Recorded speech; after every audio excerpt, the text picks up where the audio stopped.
Johnny goes off.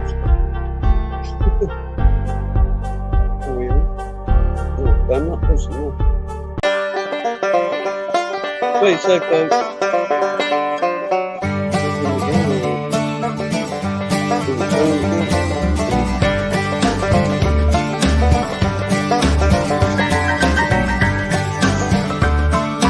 Alright, we're gonna get it, y'all.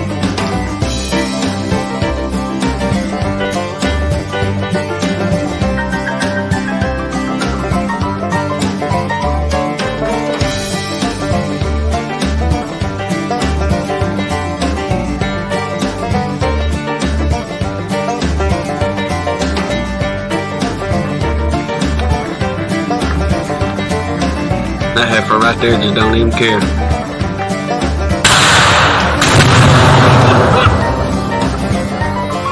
Take yourself out.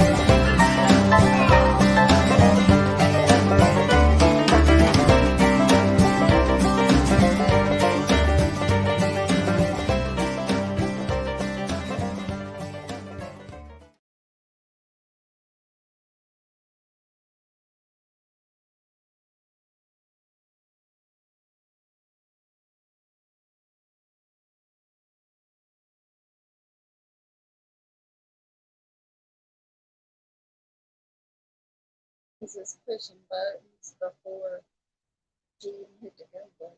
Well, you know. Alright, here's what was going on. What? Are we muted? How did we password muted? I don't know. Are we muted? No, you're not. I guess the man in the background is muted. Can y'all not hear me? I guess you're good now. Okay, not now, my bad. All right. Thank you, thank you. This is a portion of the vaccine's technical difficulty with having a second go. I had gotten these little microphones, and I kind of grazed through the directions just enough to get them crunk up and working. Well, apparently you got to do some other stuff with this StreamYard and Try again. What? They were working fine until he started playing with the settings, and let me see what I can make him do. And then all of a sudden, 2 minutes before we go live, they're not working. Y'all stand by 1 second. We're gonna get this going.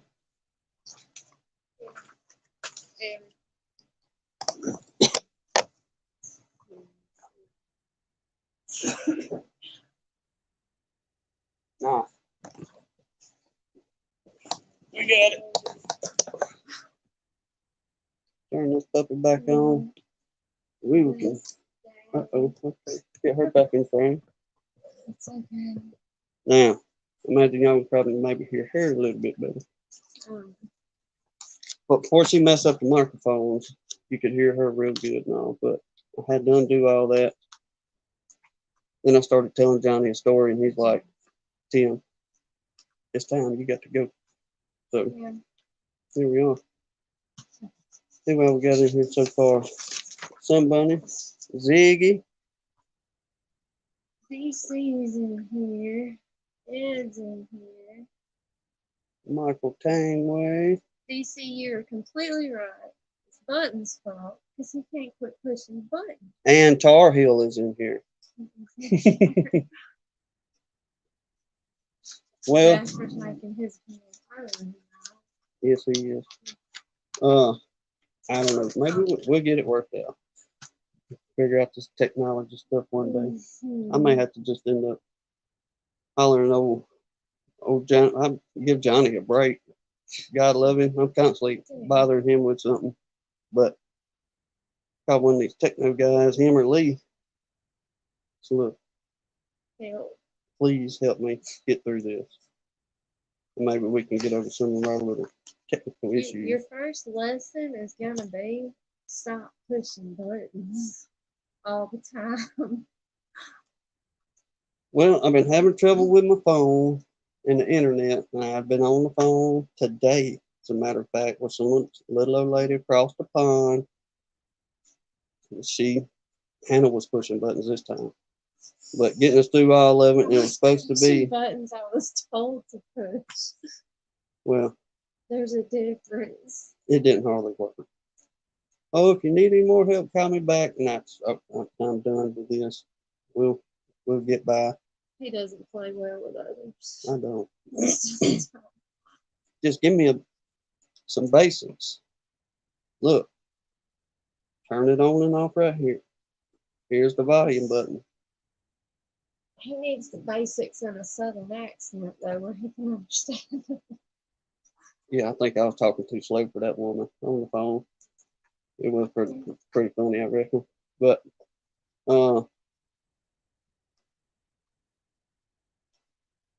it's been hot, y'all. I imagine most everybody else has been under this doggone umbrella. I mean, we pushing 100 degrees next couple of days, and the humidity, I don't know, 80% probably. I ain't even looked at it in the last couple of days, but it's been hot.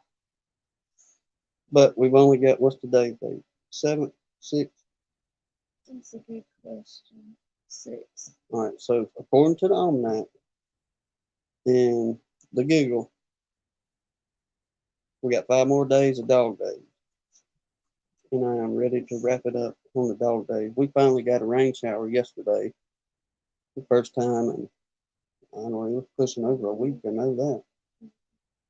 And we got some, I don't know the name of the tree, but the fella we got them from, they grow all over his land. He lives down in a creek bottom. Got a pretty little old creek that runs through his property. But there's the wild azaleas that grow, I'm talking about all over the place down there. He's got dogwoods that grow all over the place down there. And many of y'all know our poor old dogwood's been caught whatever blight, and you don't see as many as you used to. Whatever the blight is, or it's killing them off basically down here, and you don't see too many dogwoods nowhere near what you used to.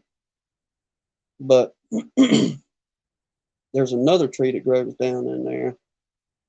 We don't know the name of it, like I say, but he calls it the butterfly tree, and it's kind of got almost a big heart-shaped leaf, if you will, on it.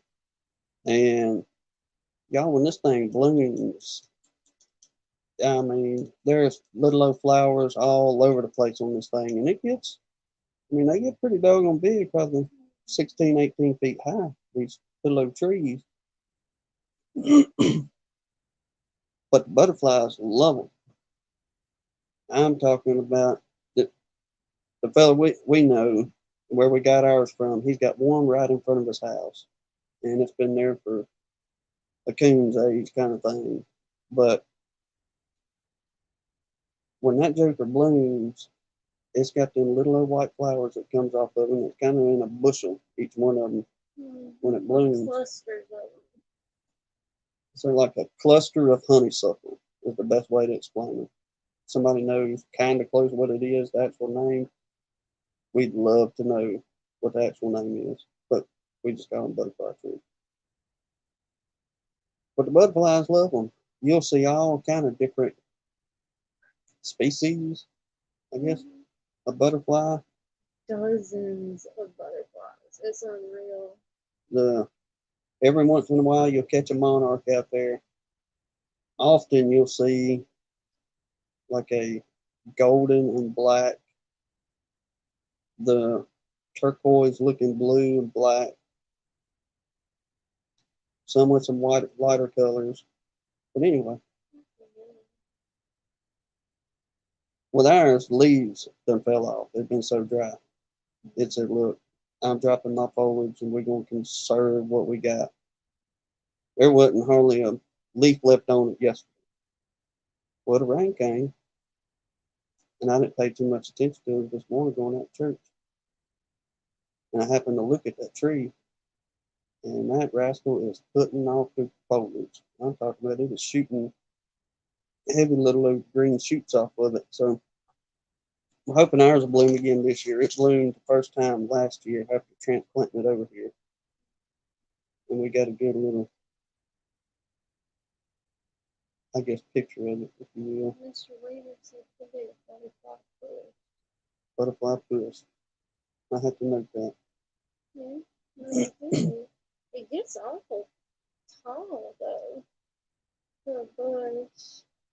Yeah, let's see, the I one mean, right it down the road. branches out like a tree too. It really doesn't kind of show that. Yeah, it's more of a, unless they call it that, but I'll definitely look it up and see. Like I say, would love to know what the actual name is. Because I don't know if this helps, but y'all, whenever that little rascal got itself established, you talk about put some runners. It blew our mind how fast them runner roots on that tree stretched out up underneath the ground. Within a year, they done pushed out 14, 15, probably further than that, away from the base of the tree. And you started having little baby trees popping up everywhere. Well, it got to be so many of them, I was having to mow them down with the lawnmower. Keep them really from taking over. But they're pretty tree or bush, whatever you may call them. But I like getting some of them wild azaleas. There's a whole, that feller we're talking about where we got the trees from. Like I say, he's got them wild azalea out there. And we went off early spring and flagged. Mm-hmm. I don't know, we flagged 6 or 8 of them. We're going to dig up in the fall and bring over here. You talk about, man, that's a pretty bush or tree itself. But you would never think these kind of things would be growing on this fella's property. He's got 20 acres way back off the road. His land basically sits in the middle of, I don't know, pine thickets because there's a huge landowner that surrounds him, and he's got it going on. He is pretty well right dead center. It's his property, and they got him a right of way cut through there, but 20 acres right in the middle of it, creek running through. Little pond in front for the horses. Horses, donkey, turkey, deer. I mean, you You name it. talk about peaceful out there. Oh God, that's our retirement plan. Yes, something like that, most definitely. Chris asked about the taste test. I told him I thought we only had one left coming in the mail, so maybe next week we can do it.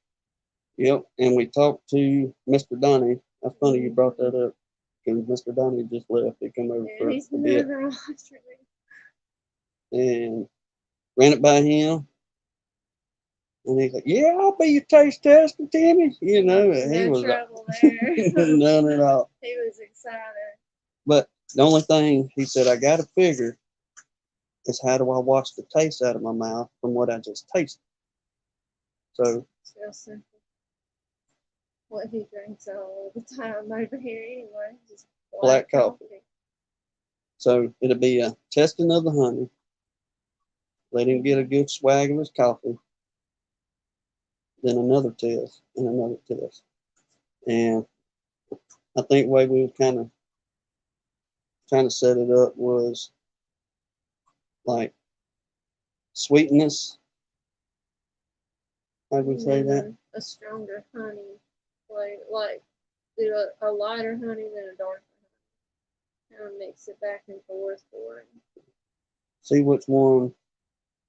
I guess 2 categories. What I'm saying: the sweetness, and sure enough, which one has I that like the honey strong taste. honey taste. Then what was the final last one? This is the one that he likes. Yeah, just overall his favorite. So it'll be a 2.5 round, if you will. Sweetness, good honey taste, then overall, bam, this is the one.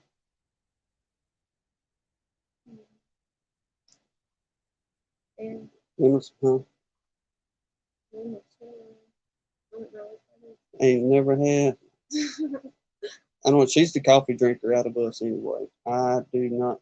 It's got to be ice hanging off stuff around here, and that kind of tells you how rare it is that I will drink coffee. It's got to just be weird. cold. I want my sweet tea.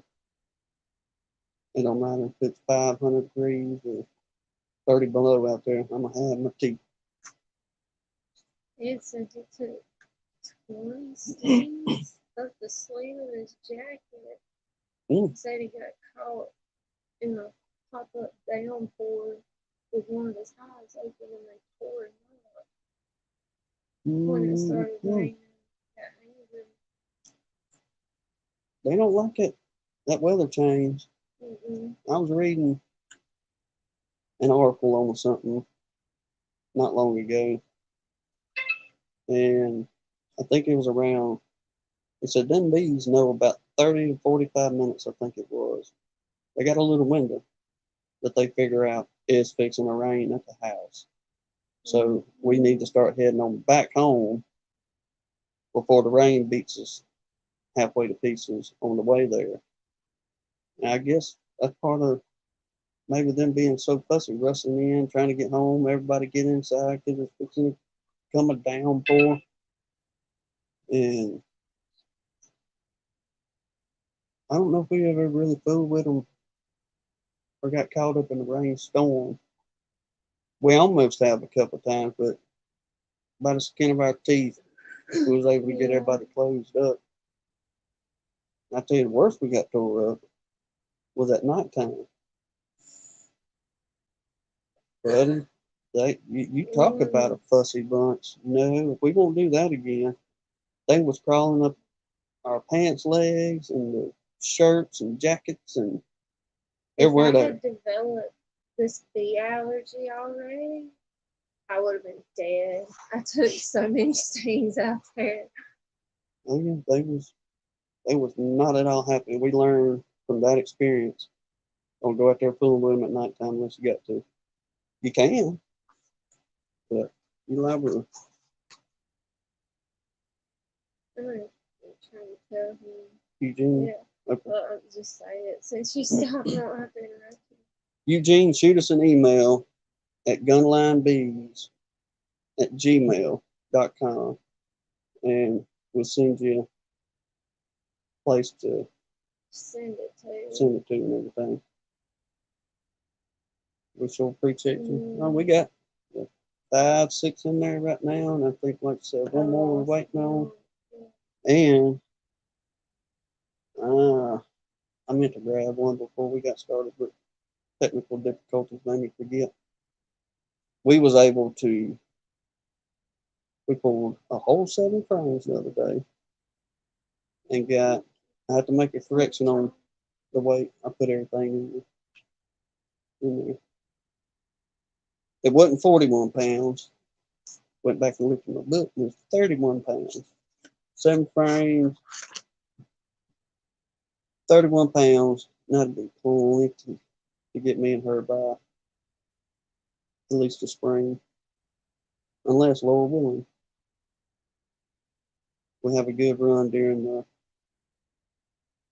the goldenrod. If everything goes off with it, then along with whatever fall floral comes out, along with the goldenrod. But usually we don't even count for that at all. Let's see. There we go. Is that what No, that one. I don't know. Uh-oh. There's more technical difficulties. Can you see that? Jasper just chewed somebody's charger. That's it. Slap in several pieces, not just slap into. I think this may be the microphone charger. Yeah, yours is plugged in. Okay. Not to worry on that. Yeah. Jasper done my me to derail. Where are we at? Oh, the honey we got. Yeah. Good place to go. Anyway, it's got that wang to it, I guess, as far as the It's good. higher honey taste, I reckon, Mhm. or the stronger. It tastes more like a fall honey than like the sweet honey you get in the spring. So we got a little bit more. We got to get bottled up.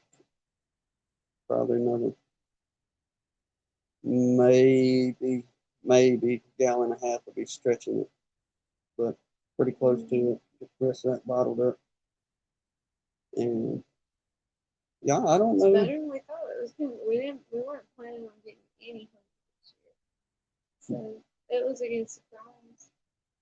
And I got 12 bees finally. That was another good surprise. After how many days? 20 something 25 days. days, I think. 25 days. Yeah, we wasn't out there. She was able to make a run at it about a good hour, maybe hour and a half before she said, "I'm done with it." It was sad, Yeah. I had to go sit though. I couldn't go anymore. But it was awesome to get in a beehive. Actually, two beehives. Yeah, we got in the sweet ones, and I'm glad we did. Chris, we got I think 6 that have been sent in on top of what's been brought to us. You know, like Ed, son of one, we're gonna put his in there. Everybody that has, either brought us some or sent us some in the mail, kind of thing. We're gonna put everybody to the test. And Eugene, we'll get him in there too. We'll try to set it. What we need to do is set a. This is the stop date. I guess if you want us to do it on the live, that way we'll have a day of, okay, look, have it in by such and such date, and we'll do the actual testing, say the following week. Do it that way. I was going to say Friday of this week. And then we can do it not a week from the night, we can next week. Okay. I'll tell you what we'll do. Let us run us through. Get the day. That way, anybody else between here and next day or two, they catch live and say, "Hey, can I send some honey in?" Yeah, you can. We'll be happy. We ain't gotta be. We ain't gotta send no big old quarts and stuff like that. By no means, we are grateful for everything. But if you just wanting us to tinker with the little test, Just in this little jelly jars. Yeah. Just enough to take, or a sample jar. I mean, you don't need much to give a taste test. no. Chris said I need Still can't hear. She's gonna have to stretch your voice Start out. yelling or something. Hello. I feel like I'm yelling anyway. This is loud for me as a general rule. And over camera. Yeah, I know what he's doing. I really don't, y'all, when it comes to this technology stuff. Now, getting back to the bees, we got out there, got in the sweet bees.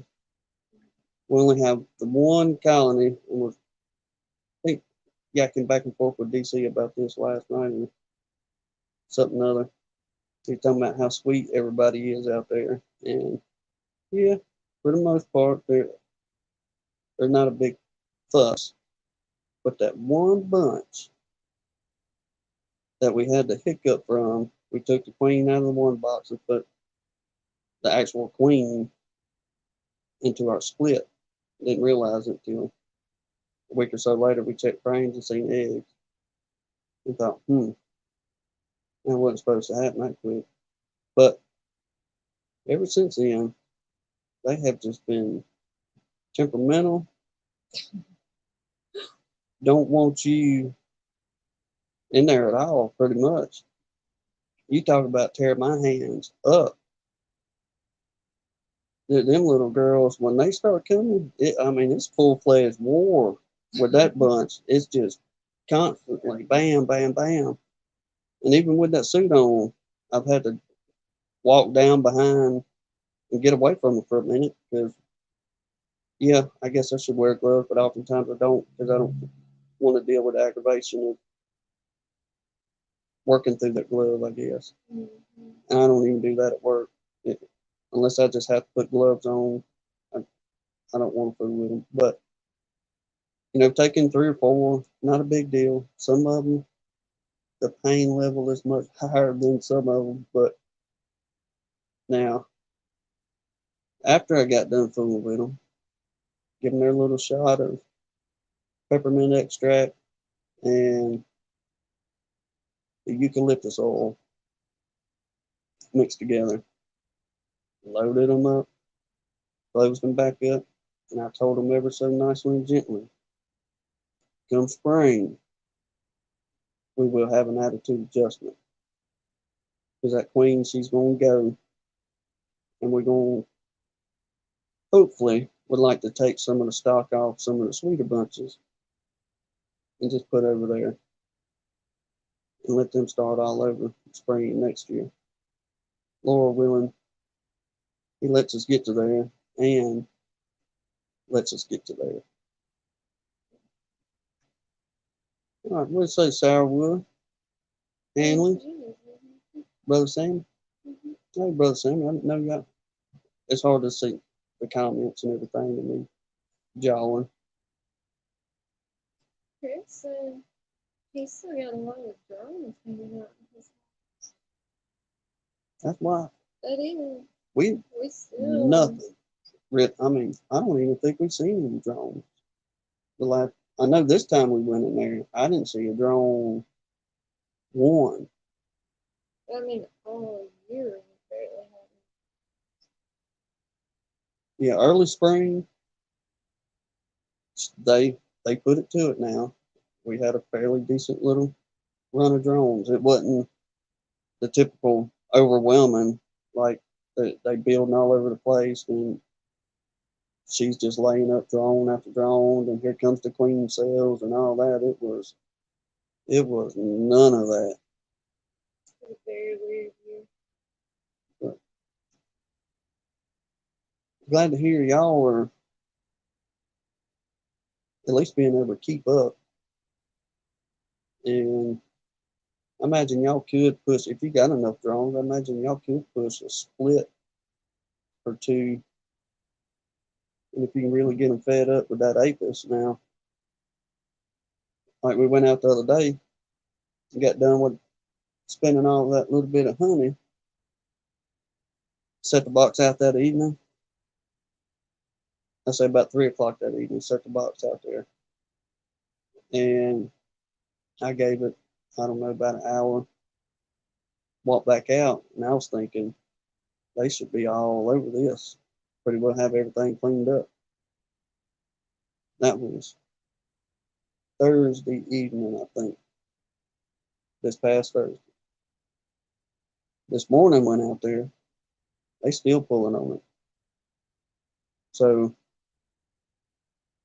they something out there they still pulling on somewhere. I don't know how it is, especially us not having no rain in a good while. We finally getting that little bit today. But all right, I'm 30 minutes into it. We're gonna open up chat. Any of y'all that want to come in, y'all come in, and I won't push no buttons. I promise. Don't But expect him to keep that promise. we're gonna go through our prayer list, everybody, real quick, and if we need to add to or take away from, if we say a name, y'all let us know. Now we got to say, I guess, on our end, for the ones of you that have been keeping up with prayer list and doing a prayer list, put the Brock family on your prayer list. Mhm. y'all, I ain't been on the book of faces, and I promise you, 6, 8 months. Have not opened it to look on anything, and I had I had went on there yesterday, I think it was, and I was looking to see if somebody was awake because I knew this gentleman. It was early in the morning, and I knew this gentleman typically posted a Bible verse or something every morning on his page. So I was looking to see if this brother had put anything out, so I could call him and not wake him up. And the first thing on the feed was from a practically family, may as well call these folks, but a friend of ours' daughter had made a post of her younger brother at the party. And Very sad. how old was he? 36. I think. He was much older. It was, we've known their daddy for, I've known him probably 30, going on 30 years now. And knew his youngins later on in life and all this stuff. But his son, maybe we'll share the story one day, but I'm not going to right now. But this is where prayer and faith and belief comes in. Don't give up on people just because it ain't happening right now. If you're worried about somebody, family member, friend, you're praying for their salvation, don't give up. Because one day you'll sit down at the table with that person and you'll shout praises of, of how their life was changed. But his life had been changed, and he just 36 years old. They don't know why, what, anything. They don't know nothing. But y'all pray for the Brock family. These folks are near and dear to our heart, and they definitely, went and seen and talked to his daddy for a little while today, and he's holding on, but he's having a rough time, rough Yeah. time. It's not good. But I'm gonna go through our prayer list that we got that everybody else kind of been keeping up with. Still got Keith on here from Larimore, We just can't. Mr. Mark Miller. Yeah. If he comes in, I mean, we're not going to give out anybody's information, but he did send us an email that he got a really, really good report. Yes. Like, blew our minds. The kind of good report he got from his last trip to MD Anderson, I think he said. Yeah, he was down in Houston. And Man, like I said, he usually comes in the chats and all that. And I'm sure he'll we'll let him tell give the an good update. news. Yeah, but just encouragement. He got awesome news. Yes, sir. You said Lee just come in? Yeah. Lee, how you doing, brother? We still got Earl on here. I seen he put a. All right. Oh, Lord of mercy, man. He been going just so back and forth. Like he thinks he gets better for a couple days and then goes back down. They still ain't got you worked out on nothing, anything yet, huh? Let me see here. Earl, seen on one of his videos, he said he was kind of feeling a little bit better. He's dealing with his neck issues. We still got Miss Chris and Ed's son of one, his wife and daddy. James McNally, still got him on here. Last few chats been seeing he seems to be getting on the up and up. Mr. Pat McCaffrey, Dirt Rooster's daddy. Haven't talked to Dirt Rooster any this week or texted him about Mr. Pat. Just kind of, I don't want to disturb him too much, you know what I mean? So it's one of them, I reckon, look at it as whatever Miss Pat's got going on, Dirt Rooster kind of let us all know on the details and everything. But y'all know Miss Pat, just a wonderful fella. PJ, Hanley's Homestead, hope you're recovering well from your back surgery, brother.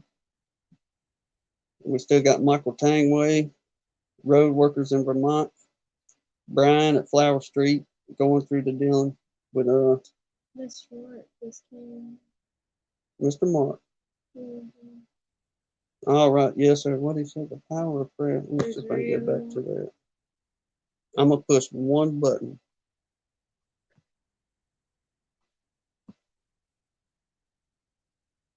Then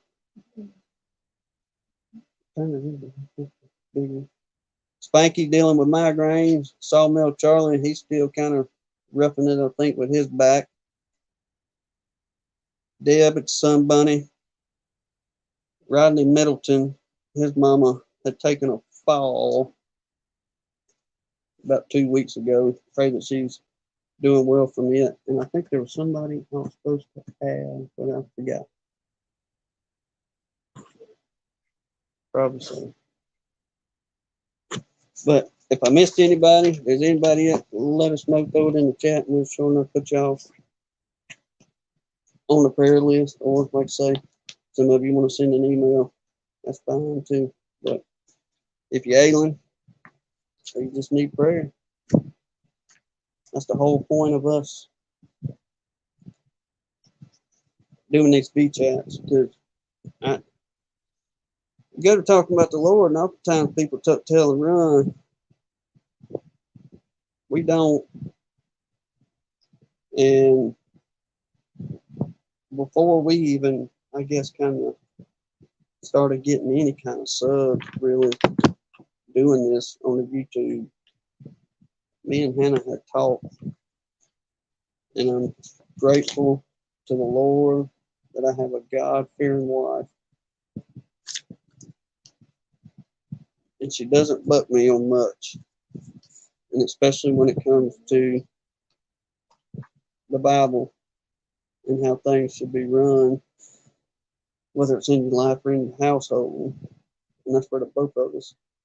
But when we first started kind of piddling with this, we was like, well, we'll see how it goes, and so on and so forth. I told her, I said, somewhere, some way, in our dealings, we're going to incorporate the Lord. Now, granted, our subscriber count ain't going to shoot up, anything like that, just because a lot of people don't want to hear that nowadays. But That's cool too. yeah, we're totally fine with that. And we just pray for the ones that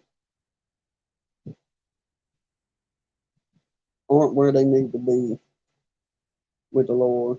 We all know somebody, whether it's family, we all got family, and we definitely got all friends.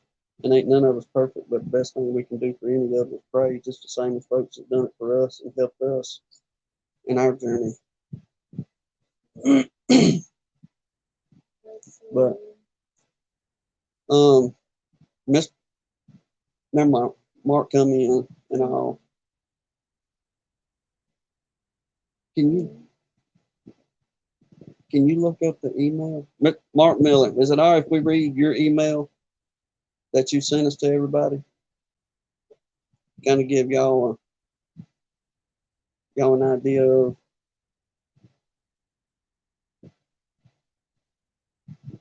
what the news was. I told him, I said, I don't want to make anybody fuss. I said, I'm not this religion, I'm not that religion, anything like that. But buddy, I wanted to jump the pews and run and shout whenever we got the news from him. He said, sure. Awesome.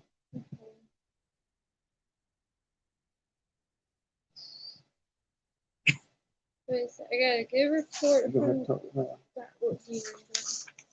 From my phone, got a good report from Doc. it. Okay. All right. This is the email Mr. Mark Miller sent us. And y'all just were saying these prayers is helping us all. Said I got a good report from Doc, and I go back in a year. Also, I do not have to go to Memphis every 3 months like I have to for the last 6 years. Doc actually said that some of my tumors have shrunk. This is the best part about it. So give God the glory for that. That y'all, from the bottom of my heart, he's just saying appreciate everybody's prayers. He loves everybody. And when he had sent this, he was working on his sweet corn. He said this. So that's great. Sitting at the house. It feels like it was a celebration for a minute. It was. So It was really good to hear that from him. absolutely. You got Keith and everybody else and all that, man. It's just, it ain't nothing we're doing here at Gunline. It's the Lord working, y'all. But appreciate y'all, everybody that does that for folks. It does make a difference. It does. I'm It gonna really does. hit this chat button, invite y'all in.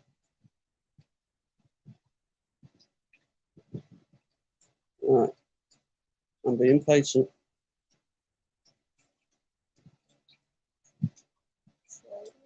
Okay, copy.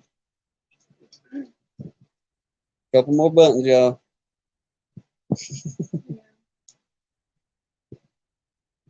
All right. So, any of y'all want to come in and chit chat? Tell us what's happening. We're working on, like I say, trying to get some guests in here, and we've got one good one lined out for sure. We're waiting on another gentleman that's going to be a good one for sure, and going to reach out to a couple others. We'll try to get it to where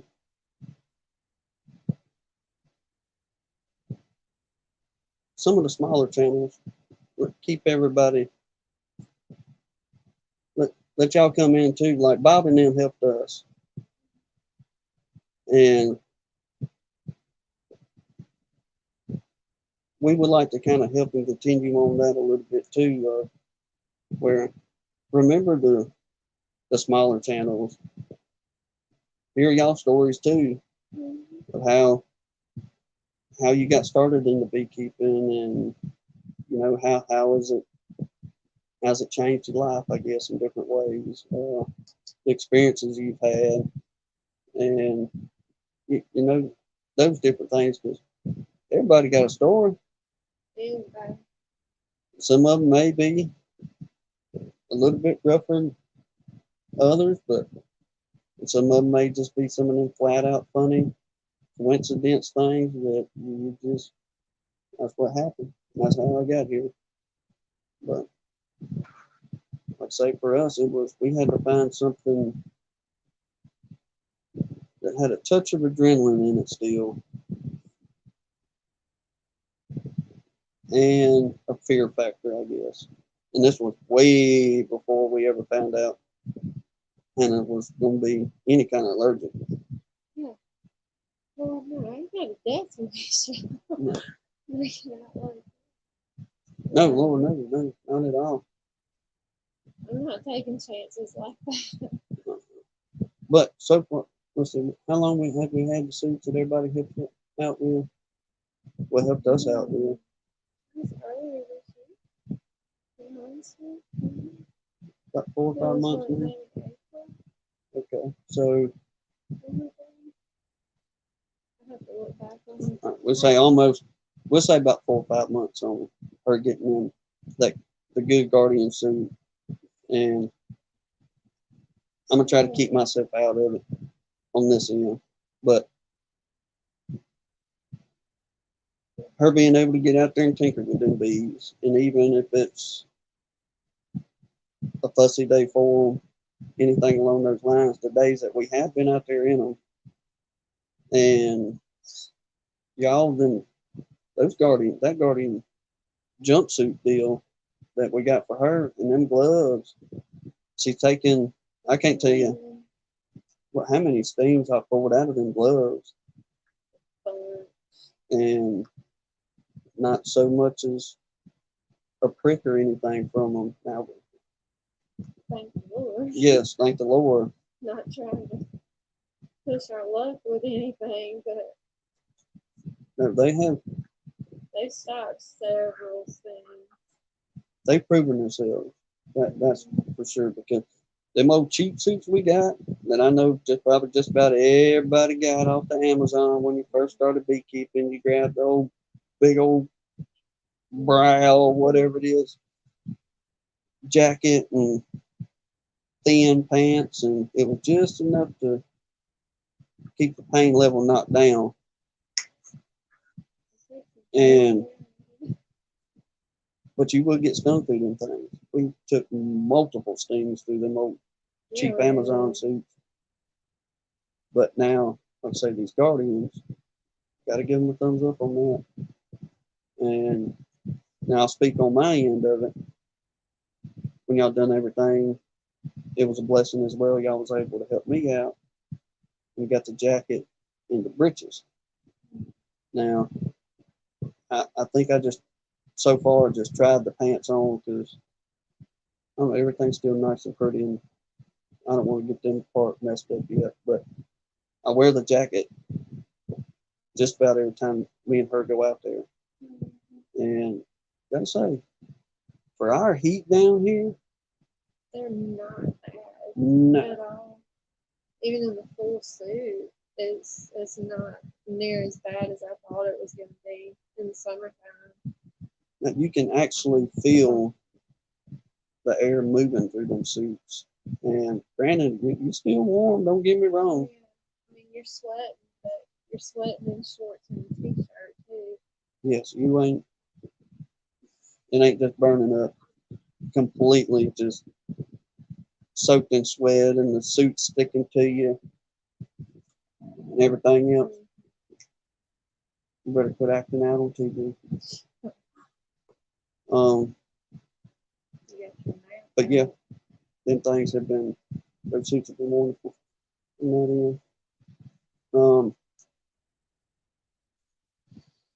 What else we do?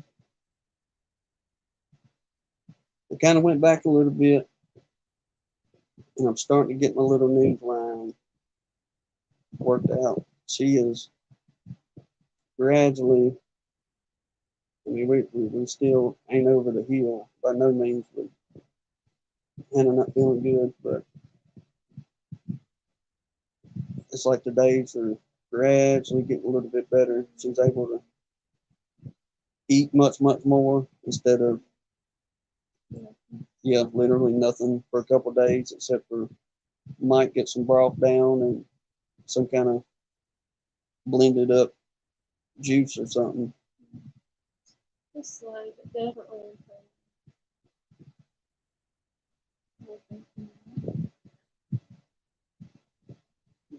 Trying to read your comment, DC.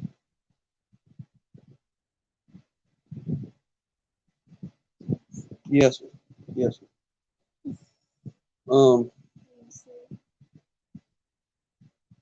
Hey, we appreciate the prayers on her end too, y'all. Like I say, we finally got some doggone results. I guess trying to figure out what was going on was the biggest thing. I mean, she was pushing. I mean, it was almost probably a little over 2 weeks before we took and figured out really what was going on with it. And but now we got some results and we're going through it. Larry Moore saying I got to wear my Amazon suit before I got another, but I want to go. Oh, he has to wear it out. I'm sorry. Whew, what? I couldn't. The Crocs, I could probably do, but yeah, I'm weird, man. I can Really walk. shooting at it. I can walk on a sandy beach all day barefooted, and it does not bother me the first bit. But if I feel grit on the floor, or if I have sand and grit, I'm talking about a microscopic piece that I can just feel in my flip flops or sandals or something, it just drives me up the doggone wall. You can't stand it. Nope. It's hilarious. I don't know why. It just, It's funny. yeah. You talk about driving me crazy. I just, no, I wear my blue jeans and my work boots, and that's fine. Oh, yeah. I'm good. Yeah. Because, well, I'll tell you how far I push it.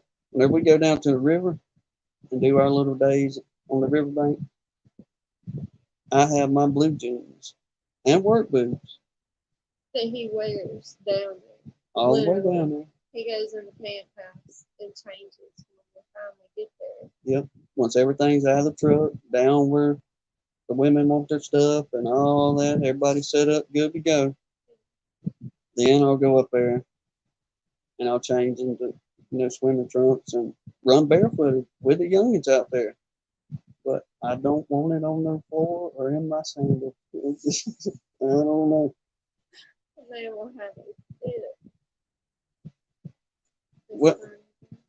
some of y'all I watch and I see y'all out there in shorts, like Cajun. We'll just use Cajun for example. And I know there's others out there that does it, but I don't. Well, one reason on me is I know I could not take a sting to my left leg, and that's due to an accident I had some years back. Boy, you talk about some pain. If I took a sting on that scar, I'd be squealing like a little schoolgirl pretty much. Did you see those? Uh, And funny so I've taken a sting to my big toe in flip flop. I mean, I did these in shorts before I got allergic to them. yeah, she can get out there in them, but Bob's first. I couldn't do it. I was running around in the woods one day, and hey, Bob, I think How's we it going? got. All right, I think we got okay, you hitting buttons like crazy. let me get out of it. But I was running around in the woods one day, around here at the house, and it was deer tick season, and I called myself, checking my boots and my pants and all that. Before I come in, sat down. About 30 minutes later, I started feeling just a nasty pain on that scar on my left leg. So got up, checked it out. Come to find out, it was a little deer tick that had found its way right there on that scar. But it felt like somebody was shoving a hot iron all the way through my leg. So that's one reason I could not do beekeeping in no shorts. Appreciate sharing, Bob. Thank you much, man. Shared it out there. Actually, it's probably streaming over there too, because I hit the button up on top. So, man, what Come y'all? on with. Well, same old, same old. We did get out there and piddle in everybody a little bit. Got them whole 7 frames of honey. Hey, 7. Count your blessings. That's 7 more than you had 3 days ago. Yes, sir. Absolutely. We didn't think we were going to get any honey this year. Mm-mm. But the old Ving, you had just enough for the Vingley to get put in some work. Is that how you say that, Van Lane? Vingley, I think. I've been pronouncing that thing. I've been calling it Vingilly. Vingley. Yeah. It's a prestige war. It's Uh, like Fragile. It's an Italian. yeah, don't give me no words to pronounce. So, man, out of nowhere, we got a rainstorm here today. It wasn't supposed to rain, and then all of a sudden, boom, out of nowhere. So, I sold some honey. I took my buddy his boxes and his honey back to him, and he gave me 3 cases of quart jars, so that worked out. I can use them. And I had someone call me that had bought some nukes early in the year from me and wanted to buy another one, so I sold them a nuke this That's season. awesome. So A little money for the piggy bank. it moving on up. Yes, sir. It's getting there. It's coming back. Still, it's kind of light in there, but it's coming back. So Well, maybe them folks call a little bit more and want to do something for the fall gets in. get 10 of them in the fall. Well, they had 2. They said one of them just exploded, and one of them was just kind of average. But I had run into the guy at the grocery store, and I asked him how they were doing. And he told me that, and I said, well, that's why you got 2 of them. So you can take some stuff from one, the strong one, and give it to the weaker one and help them, come along. But evidently he didn't. So that one ended up, I think, hive beetled out. So they called me. The bees aren't in there. They just absconded, right? So they said, can we get another nuke? Sure. You can get as much as you can afford. That's it. I got more of them sitting out here. I got Come on plenty in. of them. We can make plenty of them. So but it was raining when he came, so I went ahead and it was in a pro nuke. So I told him, well, if you have a pro nuke, just bring me a pro nuke, and we'll just. And he did. He had the one that he got from me last time, so we just swapped. Right? He gave me my old one, and I gave him a new one, full of bees, and worked out. Hey, works out easy enough right there. That's it. So got that in today. So today was good day. Good day on the bee side over here. Good deal. They still hitting you feed hard. I didn't put any feed out today. So yesterday I had some feed out, and I put out those boxes, and it was gone. They took it all. It was non-existent, right? So today they were just kind of, I could tell they didn't have nothing to do because they were all just kind of sitting around on the front of the boxes, and it got hot, so they just were hanging out, not really doing much. Yeah, I had to go at which I was kind of reluctant, but went out the other evening, and the queen that had the double queen in it, we had made the split.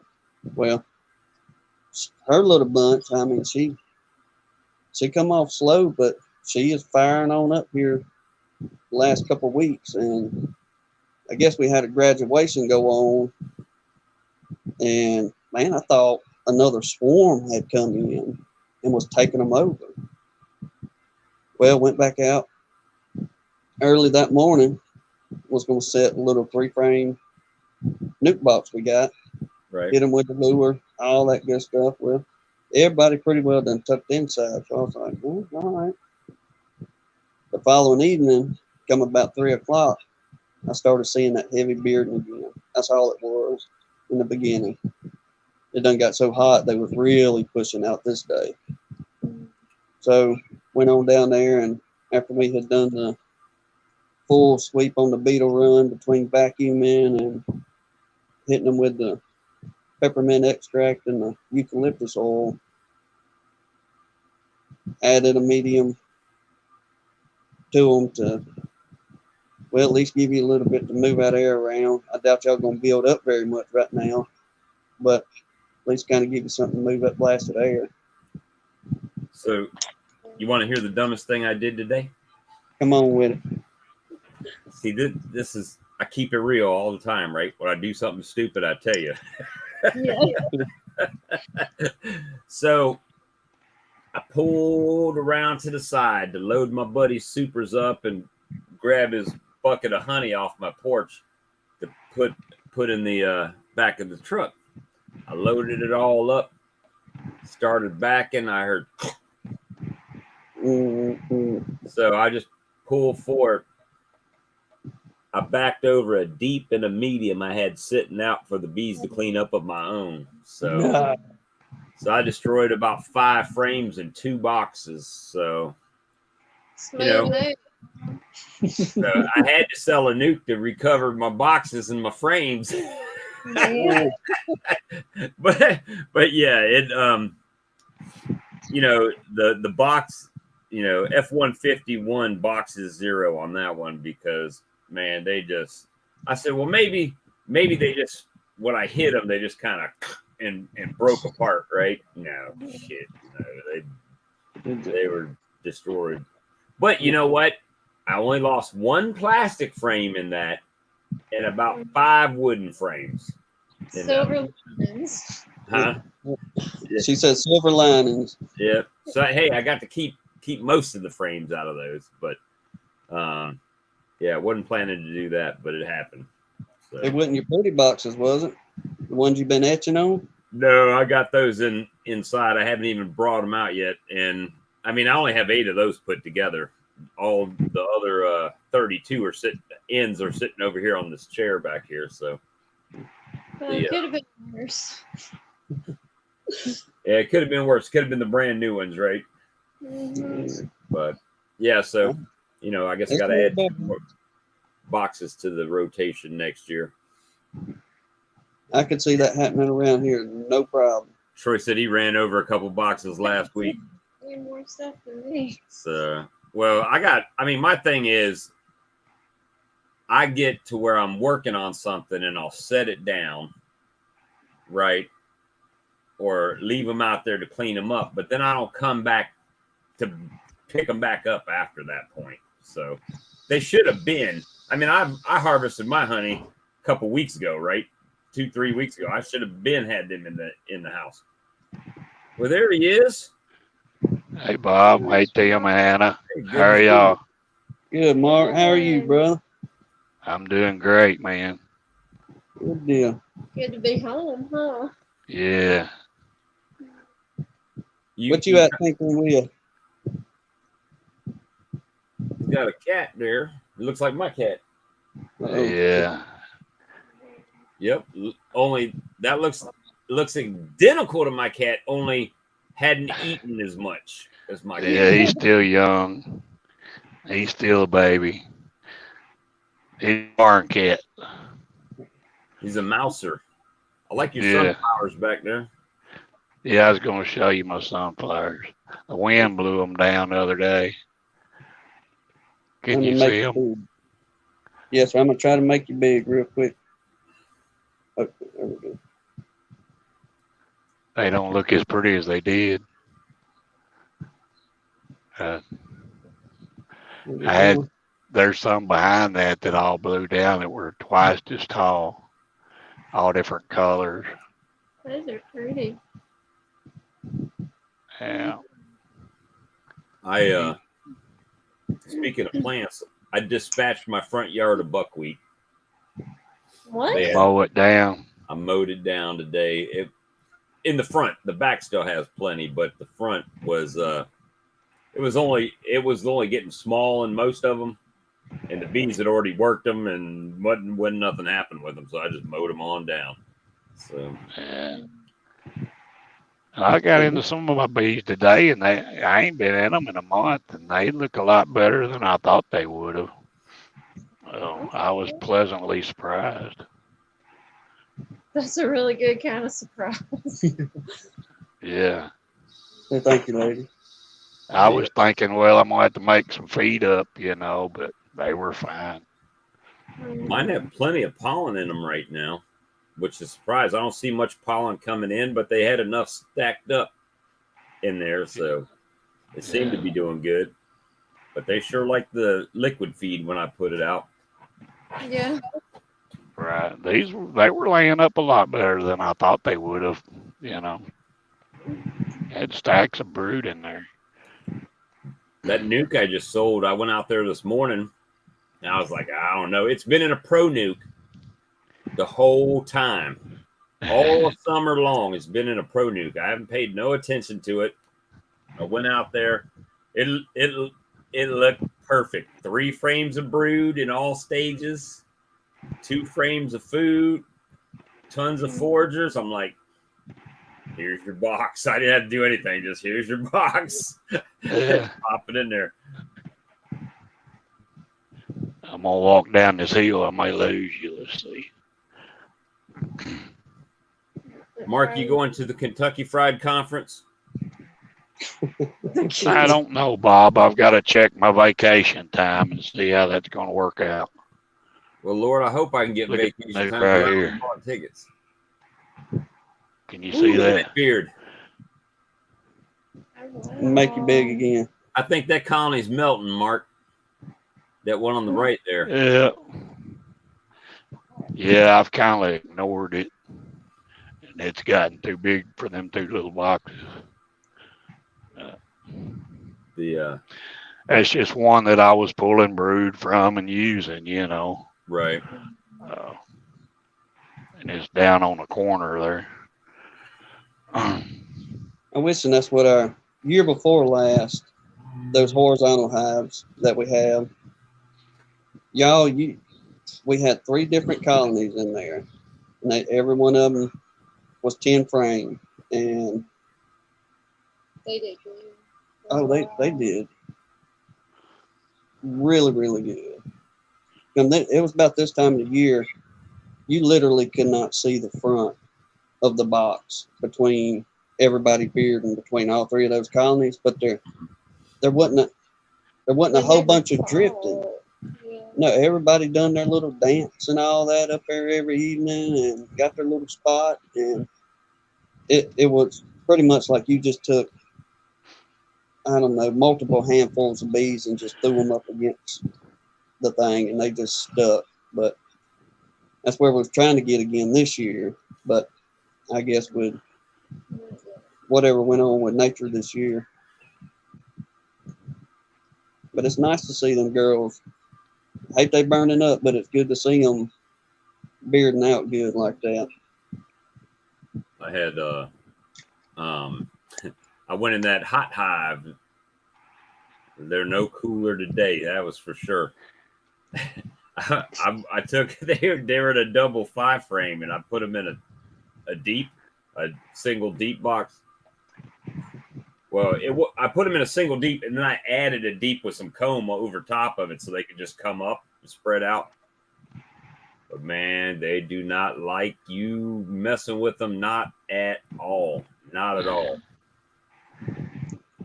They, when they're trying to sting your suit so bad, and you can actually smell that banana smell, they're pretty hot. They're fired up. So. Yeah. That's why I should have ordered some queens from somebody and split that box like 5 ways and give them each a brand new queen. Yeah. I'm actually kind of reducing down in numbers right now. You know, I had double deeps coming out of winter, and I split them in half, and all them singles made honey. But now I'm putting them singles back on top, and may the best queen win. Right. So I'm just reducing my numbers back in half, basically. So you're just literally stacking a colony on a colony. Whichever queen makes it is the one that makes it. Yeah, pretty much. Now, what's the chance that both of them get wiped out? If it does, it does. No big deal. I'm reducing numbers anyway, right? I'll just take that and use the boxes for some nukes or something. I've got plenty of nukes. That's the same, and I think that's a little different mindset, right? Like, I was the same way. I got all these colonies. I lost 3 big colonies, what I considered big colonies, right? And I was like, oh, well, I just got 3 more boxes that I could split something back into or move around. Or now I have some boxes, some extra boxes. Right. And cone too, so it'll help. So, instead of buying new equipment, just use what you got and carry on. Well, That's I definitely. They can clean up everything you got, have it ready for next year, and that way all you got to do is just boom, get it. I definitely realized that I'm out of like migratory covers and bottoms though. We'll find that out. But Seems like you don't ever get enough bottoms and tops. It's always Yeah. need bottoms and honey super. Yes. That's our biggest Yeah. deal, keeping up with them supers. Yeah, I need Well, about 30 more myself. I'm slowly trying to. I'm gonna keep my mediums until they just rot out, right? But I'm gonna try to go deeps. So it's just one type of box, one type of frame. Don't matter if they're, what they are.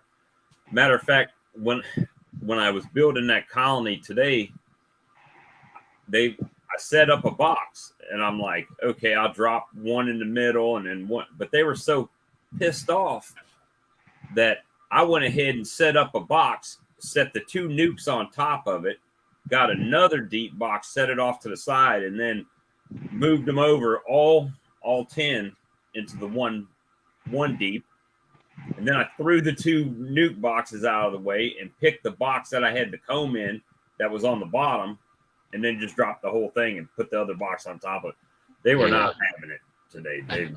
That colony's not having it at all. Yeah. well, you may have to have that talk that I had with that bunch out there. Come spring, you had better have a better attitude. Well, yeah, I know, right? That colony, trust me, next year, if it's strong, for some reason, it's always the pissed off ones that survive, right? Yeah, and they seem like they do better. You don't have to worry about that colony dying. That's Yeah, they're bad too word on mean. us, but They're too mean for anything to kill them. yeah, I didn't see not a hive beetle in that hive, not a wax moth, not a nothing. There's nothing. Yeah. Just bees. Lots and lots of bees and brood. That's killing everything. So, but see, that's the colony that I'll get queens and I'll just split it up into, next year if it's a double deep, I'll just split it 4 or 5 ways and add new queens to them and use them as a resource, Right. Oh my gosh. You see Dirt Rooster over here said he made a video with Swarm Rustler today. Yeah. What'd you do? Cool. Spray it on a sandwich or something? Is the video out yet, or you just made one and hadn't been edited yet?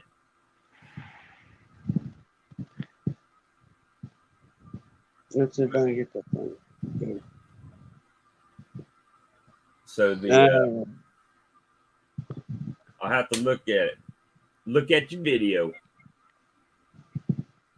I started using plastic pallets and Pepsi pallets. Get them for like $3. $3 a piece? Yes, sir. And he's got 500 of them.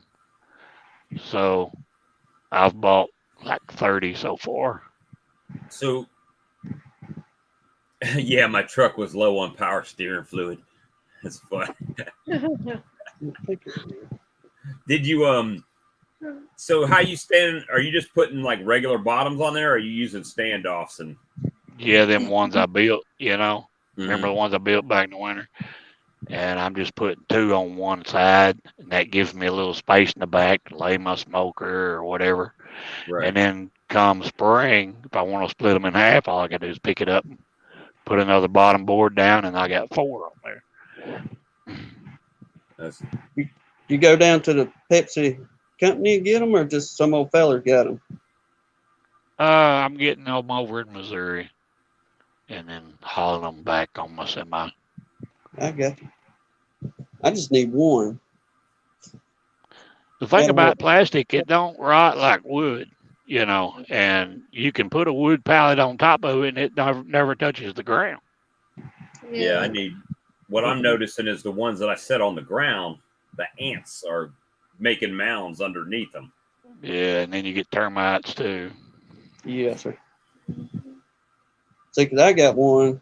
The reason I really need one, it would have nothing to do with the bees. Like, I use one for like a starter step coming up our steps. The way the land is, it's a platform basically coming off them steps. They make this stuff called concrete that comes in a bag that you can get. You're at the Home Depot for like $3.65 a bag. Yeah. I have to Yes, find me a use good some two concrete by man. fours and frame up a little frame and pour it in there. Yeah. I mean, that'd be great considering I've already fell through on one side. Just one time. Yeah, just one time. And her sister fell through on the other side. Yeah. That's why I'm saying I need a plastic And one. that same pallet is still sitting out there for me to navigate Look. every time I walk out the door. If you walk where the nails are, you're good. Don't step in between the nail pattern. It's like Don't step walking. in the middle. Well, Yes. now the problem is if you put down one of them plastic pallets, you're gonna slide and bust your hiney bow there when you as you're coming down the stairs when it's wet out. He didn't think about this. Sure didn't think about that one. No. So it's a rebuild, I guess. Then Well, I then told you her can not get long ago. non-skid. Put it on the plastic. Well, we can do that. There's plenty of sand around here. Just I mix got all kind of paint. I'm doing work on my back deck now. My wife, we got a freezer and put back there. I got a roof over that back deck. Now she's wanting a wall up there, so I'm putting walls on it. Uh-oh. I just got it wired up yesterday for the freezer and getting the walls up now, metal. That's So, what happens with them women. They see that one project and they go, oh, I love that. How about let's add this and that? like a dishwasher. Mine wanted me to get rid of the dishwasher, so I tore it out and put shelves in there. So She said, send "Get that rid of it." dishwasher down to Tim and Hannah. So Tim can put it in there. There we go. See, it's a win-win. There you go. Hey, that thing probably sit out there with that ball and clock. It'll sit on top of that pallet. Yeah. Yeah. Couldn't complain about the pallet because look, the way our yard is a pretty good slope. So the front door is a good 5 feet off the ground, like the floor level. But we went, I don't know, 6-8 months before he finally put any kind of porch on it at all. But all he put was the porch. He didn't build any steps going down. Literally, I had to sit down flat on my butt on the edge of the porch and reach down to a 4-foot step ladder for like 3 years before he actually built steps coming off. I run out of scrap material. It's easy if you got a pattern to go by, but if you have to draw, measure it out and all, it's kind of tough sometimes. Hey, bro, I'm going to be honest. Instead of cutting all them stringers out and dealing with all that mess, I went and bought some 5-step stringers. I leveled them babies up. Porch around those stupid stringers. So he didn't have to build anything else. Hey, it works good. You come down 5 stringers. You got a 4x8 platform, hook a left, then you go down another 4 stringers to the pallet. Yeah. So it's good. She got a nice place to put her plants and all that kind of stuff. So she took advantage of the space, we'll say that. She just has to dodge the potholes in the floor now. You see what Dan Weaver said? The cobbler always has a hole in his soul. It's that's because when you do that for a living, the last thing when you get home that you want to do is that, right? You got everything else you got to do. I mean, I really do, because I got to work with him. But at some point, like when you're falling through the floor, you need to do something with it. Right. I'm one of them. I just push it because I think, well, if you step on the nail pattern or you step on floor joist or whatever the case may be, you're good. But it is getting time. I told her the other day there's a sod farm not far down the road, and he had a stack of them babies out there. And I said, I need to stop and talk to Ernie. He just said if he'll come off one of them pallets for me, and I ain't got to rebuild nothing. So I'm starting to put Operation Honey Extraction into play here. So that fellow that came bought the nuke, right? I said, you guys got any honey extraction equipment? Oh, no, we don't have it. I said, well, next year when you need honey extracted, you just bring it on over here and we'll extract it on my machine. That way you don't have to spend. I said, I've already spent $6,000 on my equipment.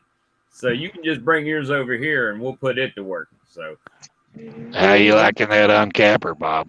I like it more and more every time I use it. So Is turning that handle, is it kind of?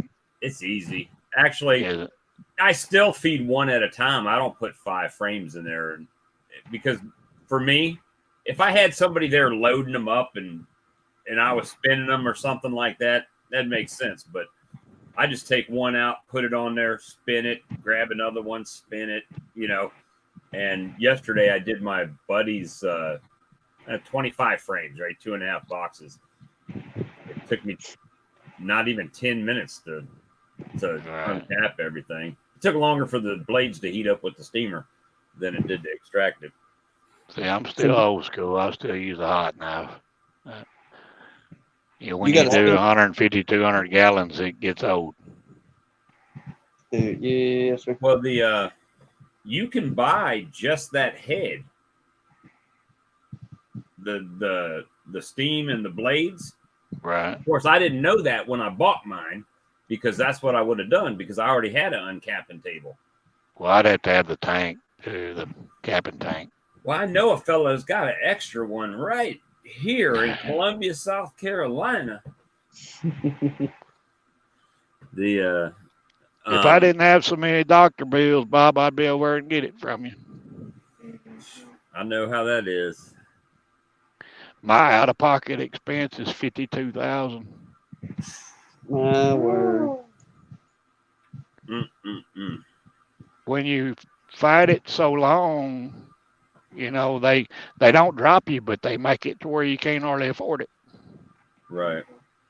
Well, yeah, the insurance. I mean, I pay for my insurance like $760 a month. I mean, for it's dental, vision, all that stuff. But but still, you still only covers like 80%, right? Yeah. So you still got that 20%. How much is your deductible? $5,000 a year or something like that. See, mine was $7,500 for me and my wife, which is $15,000. Now it's like $18,000 a piece or something like that. It just keeps going up and up. Yes. Well, I mean, I'll go ahead, Mark. If you try to get insurance somewhere else and you say I got cancer, they'll hang up the phone on you so fast it'll make your head spin. About the only place you can get it is through work. Yep. Which means you got to keep working. I mean, that what I mean? Right. Yep. Until you can retire, get disability. Now the place I work sold out, so they're fixing to swap all the insurances over, and I don't know if I'm going to get it, if they'll take me, or if I have to keep what I got and pay what my employer paid subsidy part. I may have to pay that too, just to be able to have insurance. But don't I thought that was one of the things Obama said that they couldn't do any pre-existing conditions. I don't know. I don't know. It's supposed to be affordable too. Yeah. It helps if I'd quit these. Well, I mean, we all got our deals we're dealing with, but I mean, Mark, I'll put myself out there with you. Hannah went shopping for some insurance on myself, and was it for you? When I had a list on my things. That's one of the only reasons I work. So my wife has insurance. Right. Man, it was just $800 for her with her pre-existing conditions. Then, not even counting looking at me and mine. But it was something crazy. I mean, it was like some astronomical, like a $15,000 deductible or something. Like it was right. ridiculous. Just because you had a condition. Yes, sir. Y'all send me a bill. I'll send you $25 a month. That's it. when you get 100 different bills in a month, and you pay them $5, that's $5. That's $500. Right. But then they turn you over to collections because they're not happy with their $5, right? So what do you do? You can't pay them. Well, I'll tell you what I did. What I did is once they sent it to collections and it got charged off, I stopped paying. Well, I don't know whoever bought the debt. I had no dealings with them. Right. And then when they do call and try to collect it, I say, well, you know what? This is already charged off of my credit. So since it's a mark on my credit, then it's just going to stay a mark on my credit, and you guys write it off. That's it. Well, I guess it kind of goes back to the old saying that you can't get blood from a turnip. So it is what it is on that. I mean, if you can't afford it, you can't afford it. You got to eat. You got to keep the lights on. Right. Those You got to live. Yes, the sir. bad thing is, I don't know, some states are different, but here they can put a levy on your wages where they can take up to 25% of your income every week for insurance or for medical bills. Yeah, that's crazy. It ain't here yet, but if that's already going on in some places, it won't be long. It'll be everywhere. Well, I know it's in Georgia and it's here now, so it's moving that way. Y'all are next. Georgia, Alabama. There you go. Well, maybe with Alabama, we're last on everything. Everything.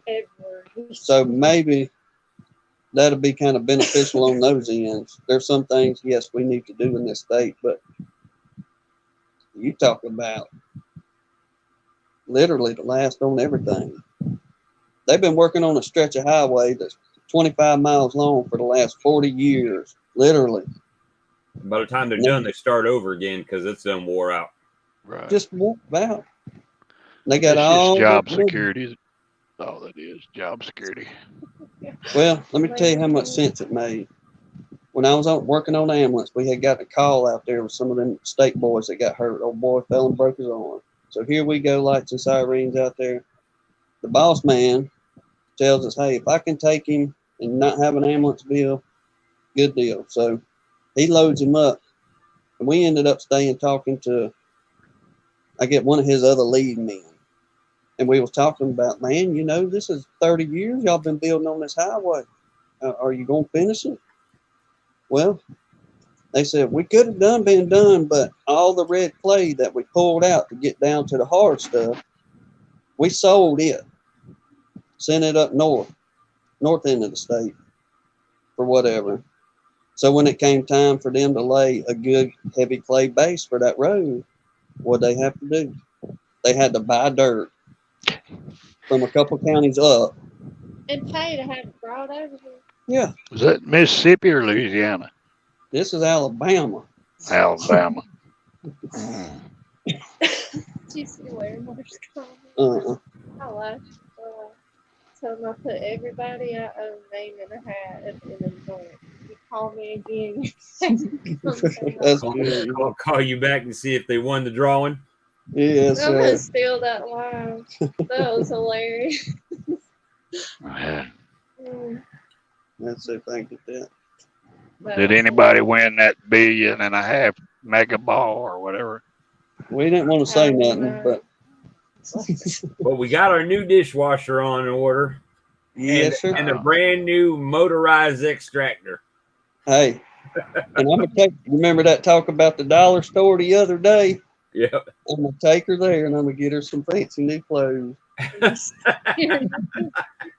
What are you talking about? I have to tell you after live. It was funny, me and Bob talking about that. Oh my gosh. No winner, Russell says, so it's gonna go up. Hey, Oh boy. Might That'd have be to all take right, my honey money down and buy me some tickets. how much is it? How many millions? It was over $1 billion. $1 billion. Yeah. Man. That's why Amy keeps sending Lynn across the state lines about lottery tickets. Yeah, because we ain't even got lottery in Alabama. Y'all don't. Y'all don't have lottery in Alabama? Ain't no lottery. The We only have to drive to Mississippi or Florida to play. and the Indians is the only one that's got a casino. The state don't even allow a gambler. We might have to start doing that pool thing. We'll get everybody on the stream to cash out the money, and I'll go buy tickets. And then at the end of the week, if we win, the whole YouTube chat, whoever put in money wins, splits it. Y'all wouldn't be able to tell us nothing if the YouTube. Oh my gosh! If the YouTube channel hit the Mega Millions and everybody put in like Oh my God. $3, y'all wouldn't be able to tell us nothing. We're rich. We'd be wilding out. Yeah. Yeah. It'll be one of them, y'all.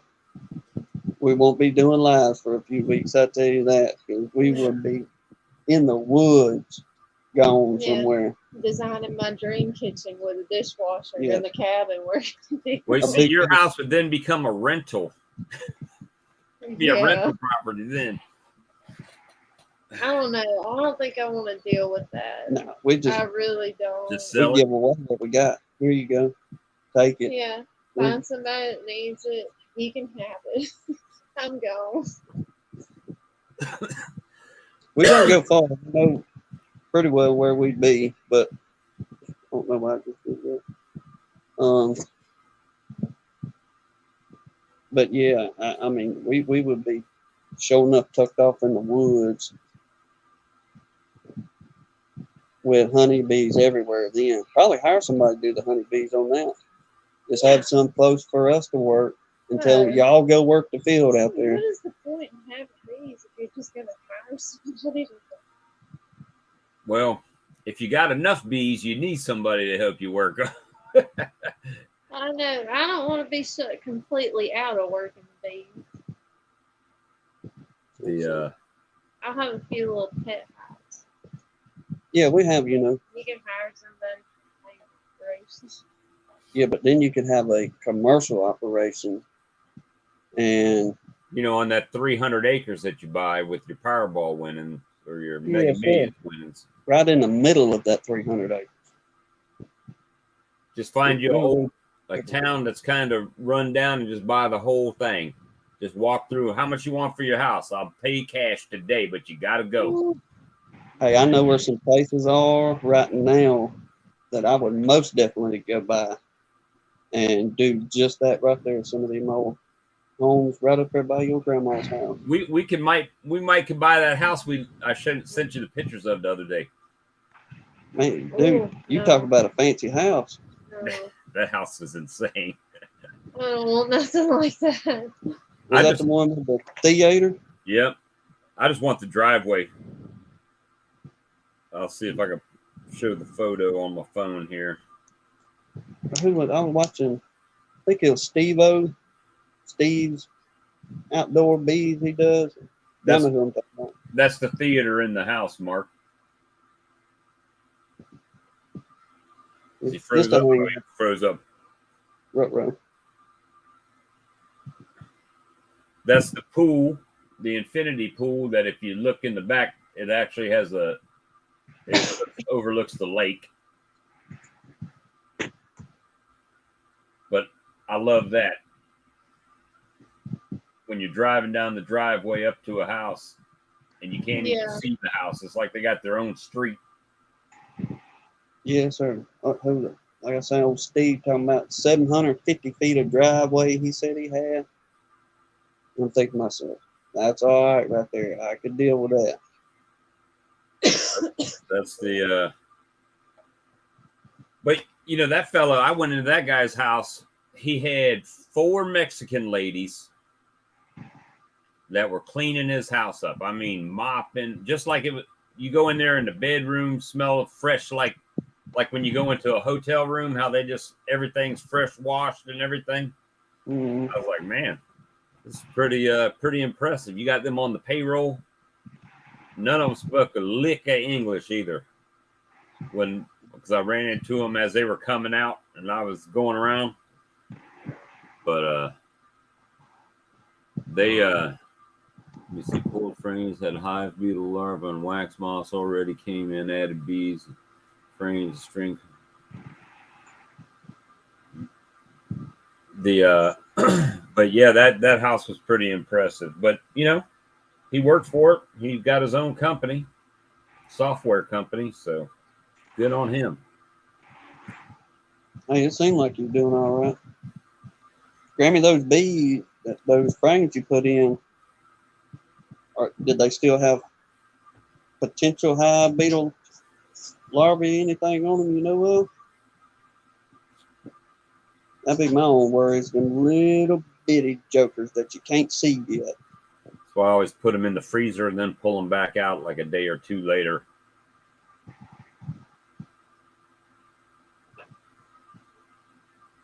That'd be one thing we need to do, I guess, on that end, to find an old, I don't care what that joker looks like, but just for those times, an old deep freezer I can set out there on that porch. Well, how much honey did you end up with out of your harvest? I think it's 31 pounds we got off those 7 frames. It's not bad though. I mean, they were deep frames? Yeah.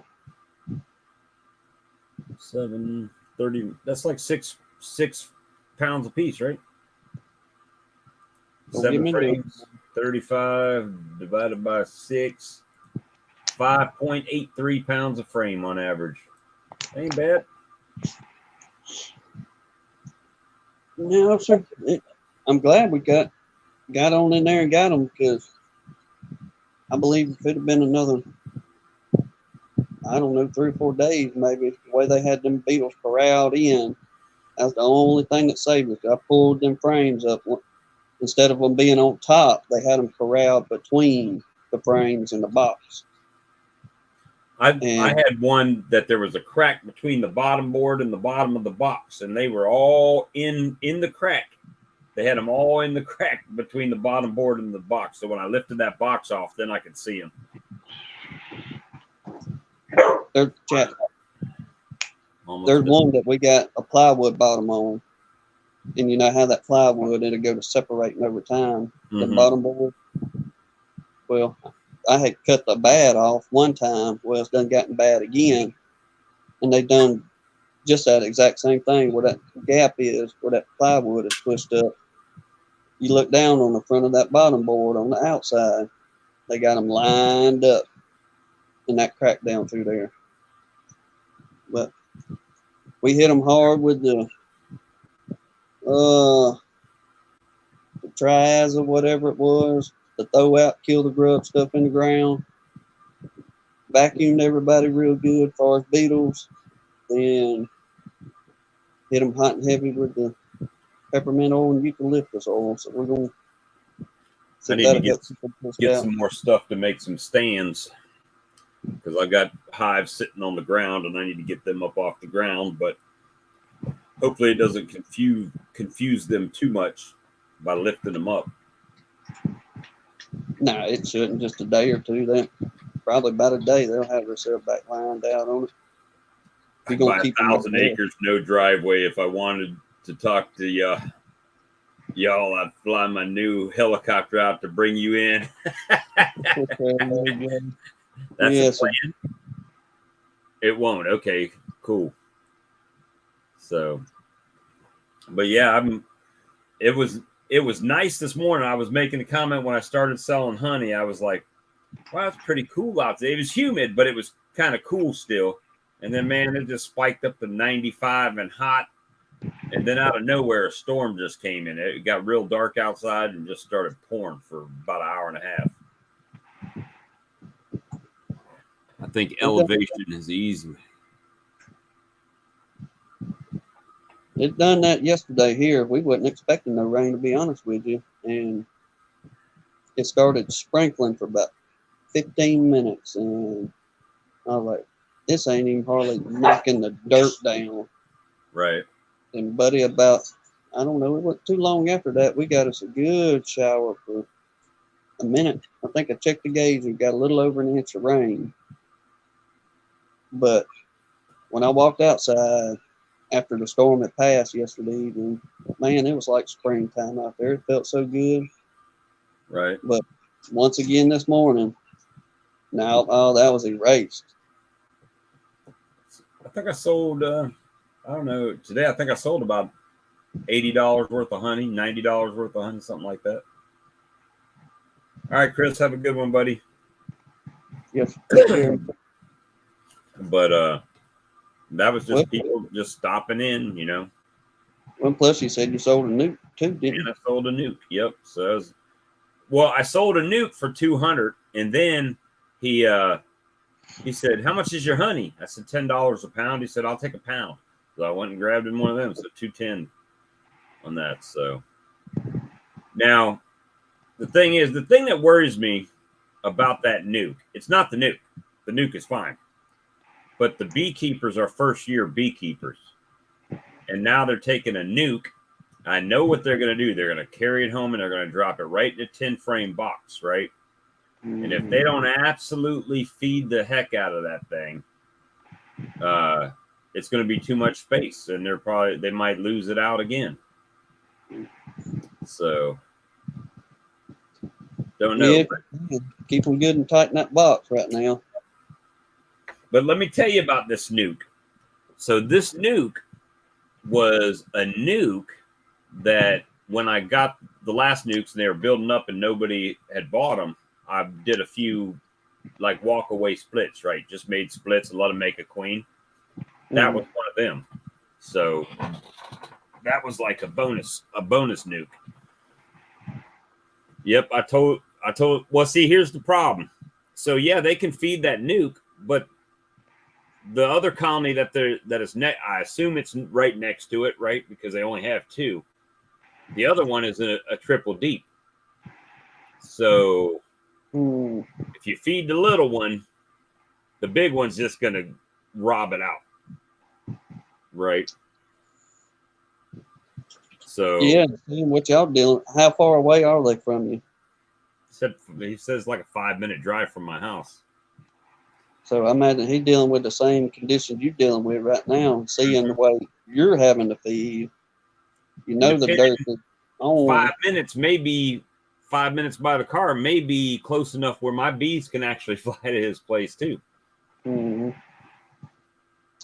Yeah, if I do anything like that, and I know a lot of folks ain't fond of it, but do just like, you know, yourself and us when it open feed, but it's on the other side of the yard where we do the open feeding. We don't do them, you know, they're a good 75, 100 feet away from the colonies where we do any feeding, which probably need to go further, but we've Well, never y'all see had how any. far mine is. It's not very far, but it's away from all the colonies. They have to go to it, right? Because someone made a comment last night. Did I find that it stimulates robbing? No, I don't. I don't. I don't have a problem. That's why I do it, right? So I can feed my little ones. I figure, you know, the big ones are going to get the bulk of it, but it keeps them from robbing the smaller ones, in my opinion. No, I'm with you on that because, I mean, last year they didn't hardly touch the open feed. They're kind of acting the same way this year, and I've just been going off like those wet frames we put out the other day.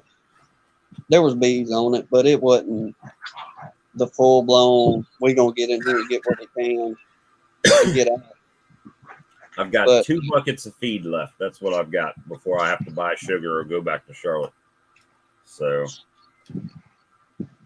well, it's just cheaper for you to go over there and get them buckets, ain't it? Oh, it's cheaper, but it's whether or not I, you know, timing wise is the thing.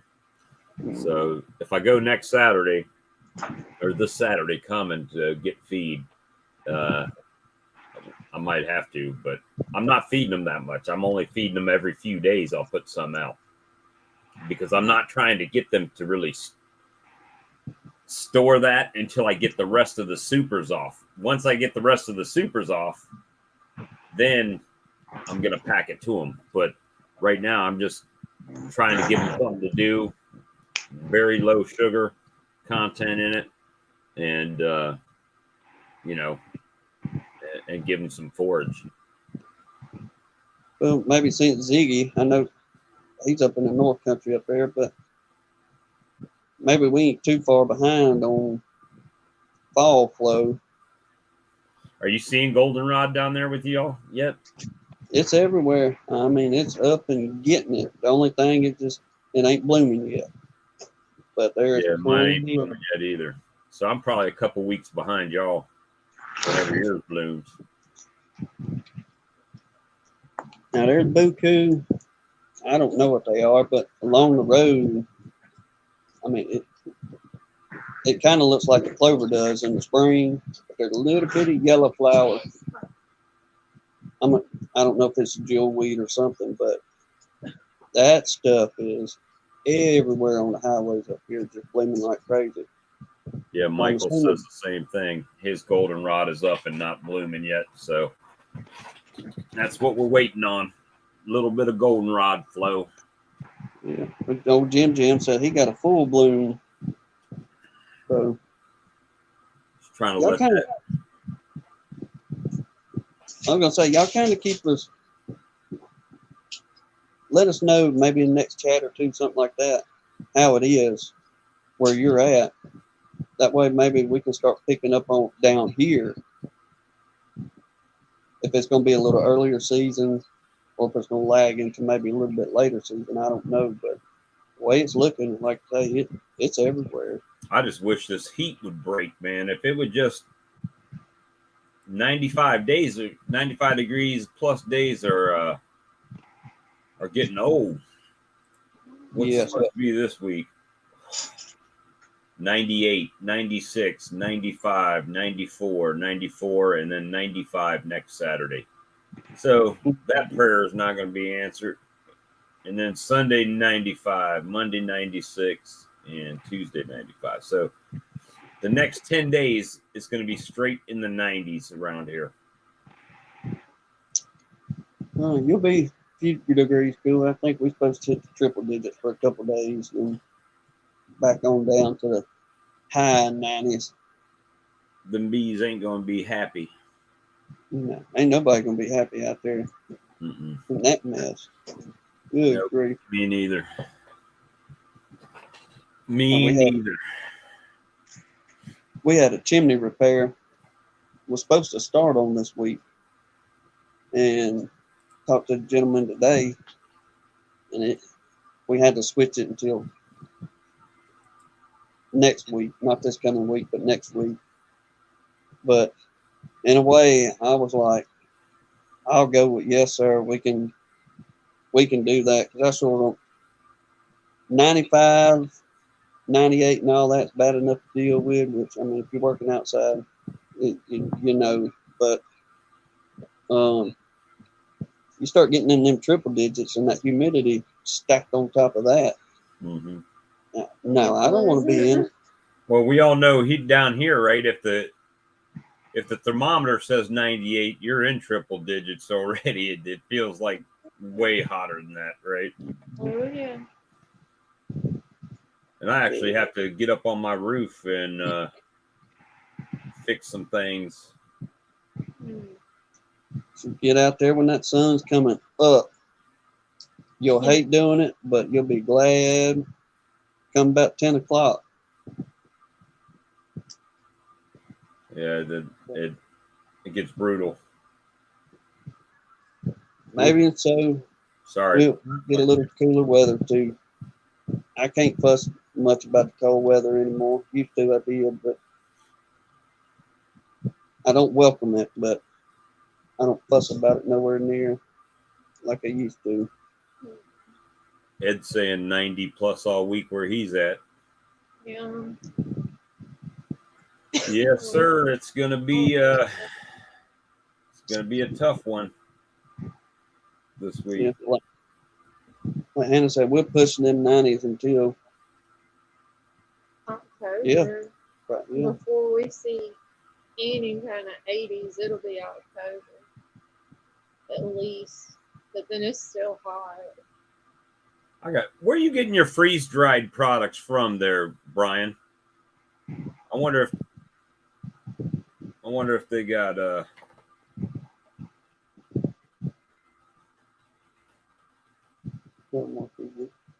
had somebody ask me for my hot honey, and I haven't made any, but I do have have some honey that I would be willing to convert right now.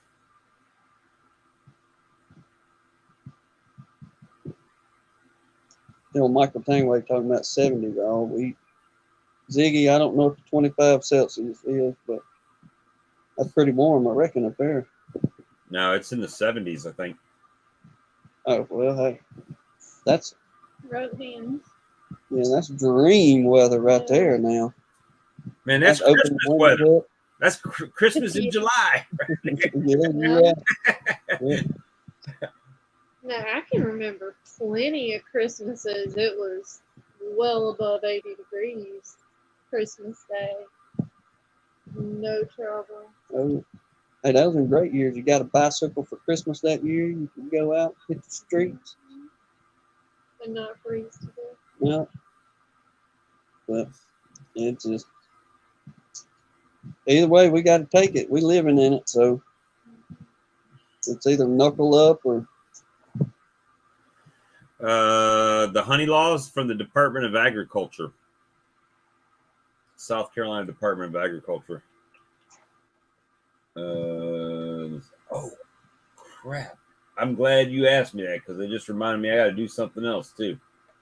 I got to file my monthly tax return. Yes, I said monthly. That's welcome to South Carolina retail. Heard about that. Every month got to do one up there.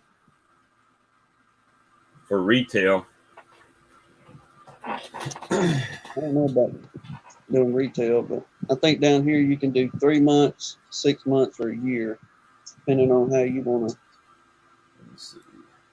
do your dealings here.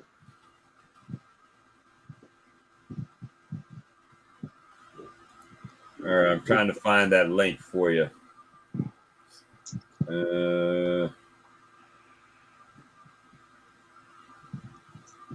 Thinking that, do y'all have to brand y'all's boxes up there? Put a brand on them? Nope. I don't. I just did it because it looked cool. At least at first, until it starts rotting, right? It starts rotting out or something, then it won't look that cool. I had to look, or maybe Ed, Lisa, somebody, one of y'all Alabama folks could tell me for sure. But I think when we was filling out all our stuff, that we have to put a brand on each one of the boxes that's sitting on a colony. That's the.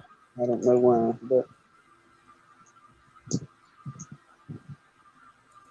Let me just make sure I ain't in violation over here. Oh.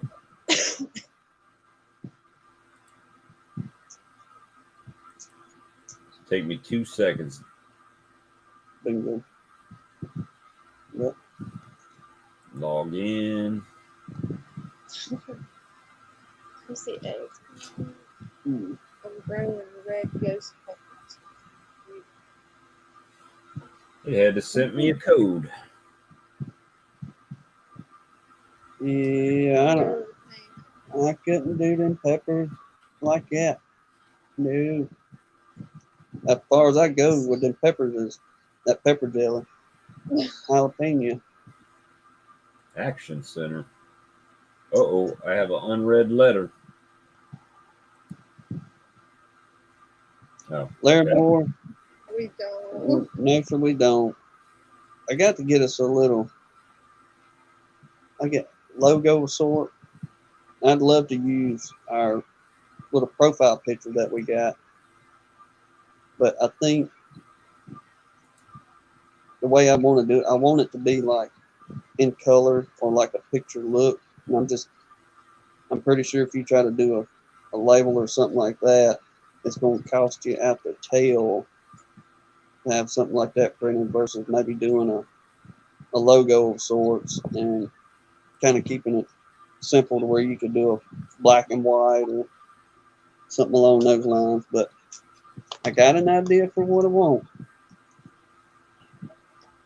And I had a buddy I grew up with. I told him, I said, look, this is my idea for my logo. Can you draw me something? The dude is, a phenomenal artist. The dude would jam up with a piece of paper and pencil. And I don't know, a couple of weeks rolled by and he sent me a picture. It was right where I wanted, but I told him, I said, we may have to tone it down just a little bit because it looked like a honeybee on steroids. And I said, if we may have to just kind of make it not look so. Yeah. But Ed said they want you to mark all the brood boxes. Mark the brood box. Okay. But I guess you have to buy a brand. My boxes, I've got 8 of them put together, but all of the lasering's done. I just have to assemble boxes. And because I helped my buddy out this weekend, I did not have a chance to put any boxes together. I took some boxes apart with my pickup truck, but I ain't put none together. You're muted, Tim.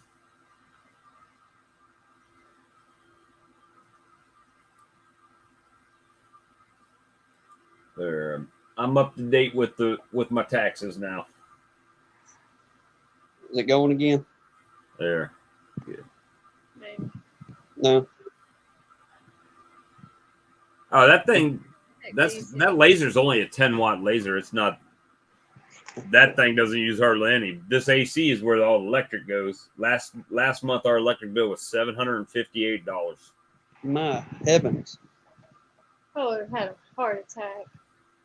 I mean, and that was 1 month. It wasn't like we was behind and had to pay 2 months. That was 1 month electric bill.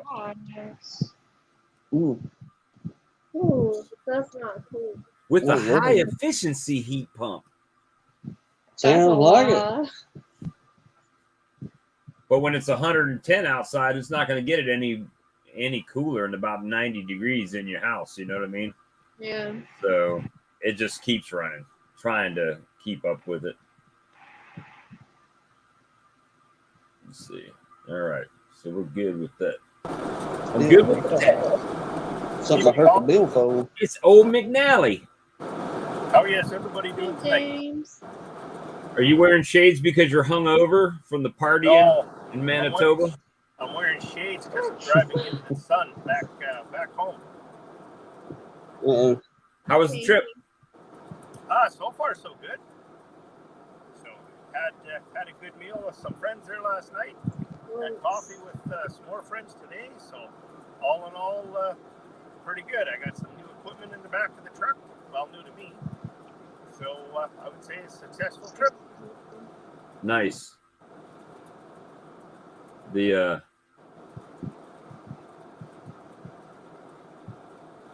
What's the topic tonight? Oh, whatever you want. I was listening earlier, so you guys were asking about fall flows and temperatures. So it's 23 degrees Celsius up here right now, but at home we're approaching. We're within a few degrees of zero pretty much every night for the last 2 weeks. So my season up here is coming to an end very quickly. You talking about zero, like freezing? 32 degrees? Like freezing, 32 degrees. That was 3, 4, 5 degrees. So it's going down to single digits pretty much every night at home. I can't hear you. Is his volume low on your end too, Bob's, or just Yeah, it's your mic's a little low from the phone, unusually tonight. Oh, well, probably not a lot I can do about it. Just being as kind of where I'm at. So right. I am driving across Saskatchewan again, so who knows what the service is like. So how many hours till home? Oh, sheesh, what are we? Yeah, probably another 12 and a half hours. Oh, So mercy. I take it you're staying overnight somewhere tonight. We will stay in Saskatoon, Saskatchewan tonight.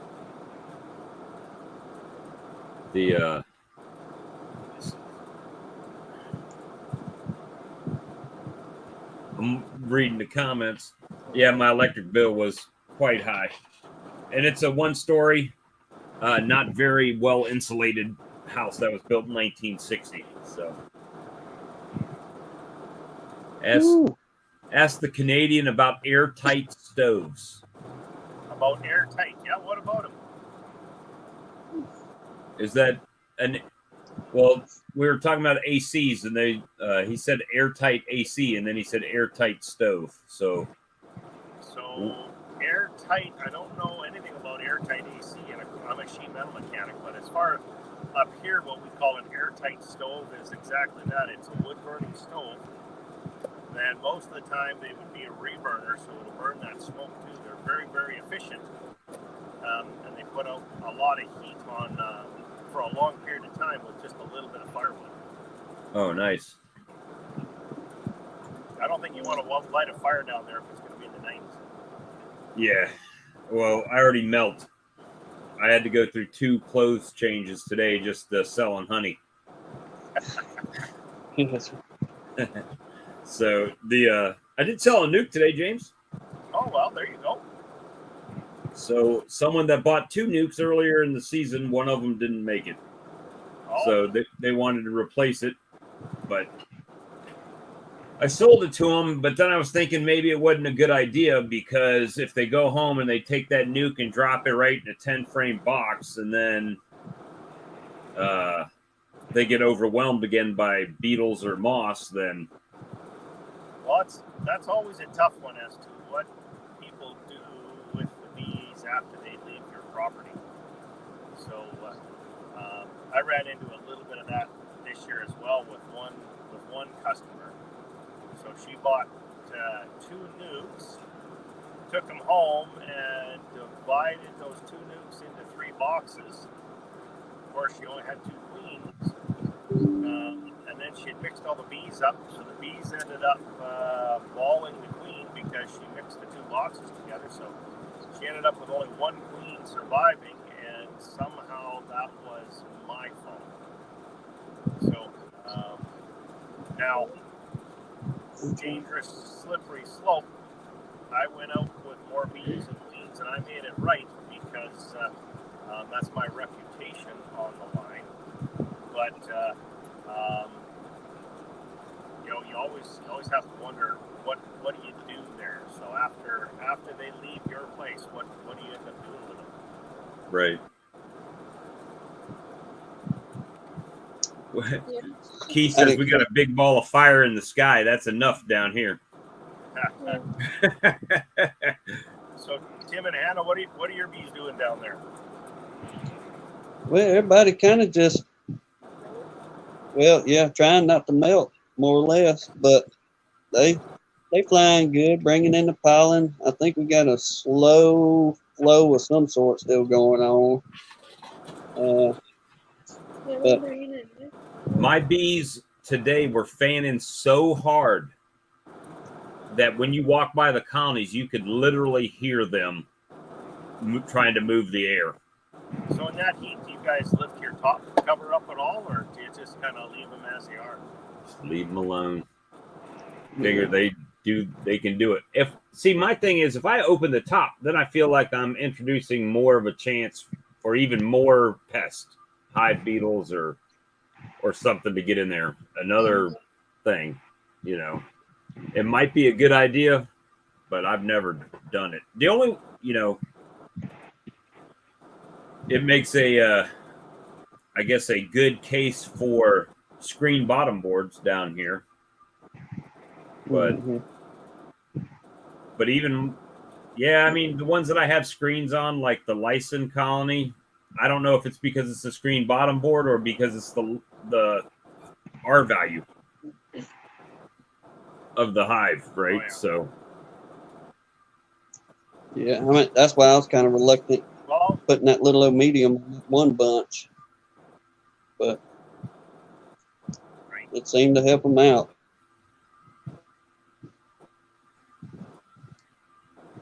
I'm going to say sorting out my brood boxes, pulling all the honey out of that probably this week. I'll pull that up on top of the queen excluder. I'll allow the brood to hatch out. I will pull all that off my hives, and I will probably start feeding inside of, I'm going to say 2.5 weeks.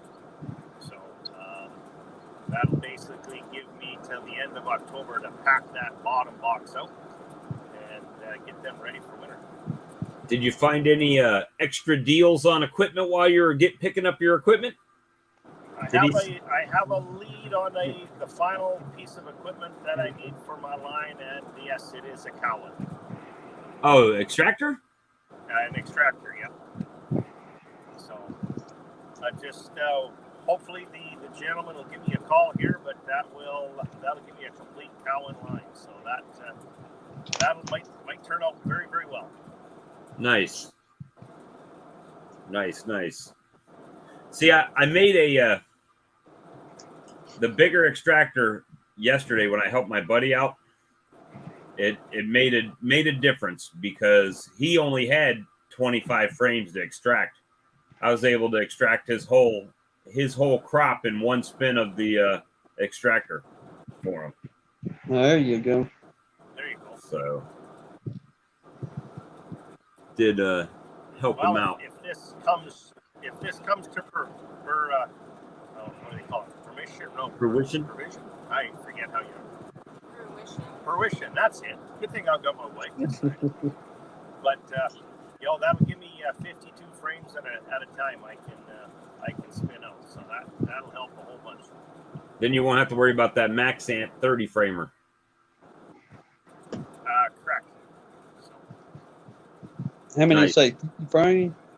52. 52. well, it apparently is a 40 frame horizontal Cowan extractor. So but we'll see. I haven't seen it. It just I kind of caught wind of it, and I've asked the gentleman to pass my number along to him. So we'll see what comes out of that. Now, would you have to drive back to Manitoba to get it again? I would have to drive back to Manitoba to get it again, but I'll be probably doing another trip anyways. I'll be looking at putting a box order in and a frame order in here, and the freight costs so much money. It's cheaper for me to drive down and pick it up. Even 18 hours each way, it's still cheaper than paying the freight to have all that freighted up to me. Ooh, 18 hours. 18 hours one way. That's That's a long drive. But hey, if you're saving $600 over $200 and some change and gas, I could Oh, drive yeah. to Tim and Hannah's house and back, and it wouldn't be 18 hours. It would be more than that. So right now the freight charges are about $1,000 a pallet from Winnipeg to Grand Prairie, and I'd be looking at probably 4 pallets of unassembled boxes and probably 2 to 4 pallets of unassembled frames. So when you look at it that way, say 8 pallets, $8,000, I can drive a long ways for $8,000. Right. yes. Yeah, I'll be there with my 16-foot trailer. No problem. That's yeah, that goes back to that whole thing we keep revisiting with scaling, right? Absolutely. Yeah. So you go Brad and I were talking about that last night, actually.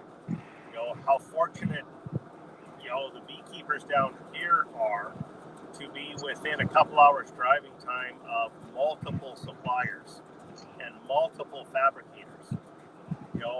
I've got nothing. The closest city to me would be, aside from Grand Prairie, would be Edmonton, and there's no manufacturer there. There's really no supplier there either. So it's a bit tough. Yeah, I'm in a real good honey zone with lots of good crops and stuff around, but I have to travel or I have to pay to get that stuff shipped up to me. Well, it just makes good sense taking doing what you're doing on that end. Well, Keep those several $1,000s in your pocket. and you can't get it like added on to Curtis's order. It wouldn't be cheaper just to get it added on to what Curtis already has coming to his shop. Yeah, we won't go there. Oh, okay. should be, but not if you're paying full retail for all your boxes. Well, or not if I'm paying somebody else's freight. Mm. That's the same thing here, right? Is if I go to my store, if I buy 100 boxes, I'm not getting a price break. It's $2,500. So that's what I got to come up with. Yeah. Well, the order I'm looking at putting in, so they are giving me the bulk pricing. So my pricing is very, very good. And I'm getting the select grade boxes. You know, and we were talking about that down here too, being as I dip my boxes for about 20 minutes. So, you know, and then I dip them the second time for a minute as well. And my wax is going pretty much everything except for about, I'm going to say 3/16 of an inch. So the wax goes in from both sides. So those boxes should last easily 25 years plus, right? So you spend a little bit more money, but they should last a little bit longer. At least that's what I'm hoping. As long as you don't run over them with your truck like I did today and bust up a super and a deep. Uh-oh. Yep. I saw a smoker today that somebody ran over. That was pretty flat. A what? A smoker. Who ran over it? Well, let's just say it was pretty flat hanging on the wall. We'll just leave it at that. Okay. Oh, there's Ian's laughing. So he must. So I bet I can figure out who done that one. Yep. Or hey, pull a Russell there. Forget what you're doing. Let your honey run all over the floor. Well, I actually made up one of those. I took a lesson from one of Bob Binney's videos there, and I set up. I went and bought a water detector, and I set that up, and I put that on top of my pails. That's saved me twice already this year, just by having that alarm go off, not paying attention, so at least you don't overflow your pail. You can reach over and close the gate there quick enough that you don't end up with a big mess on the floor and a loss of that honey, right?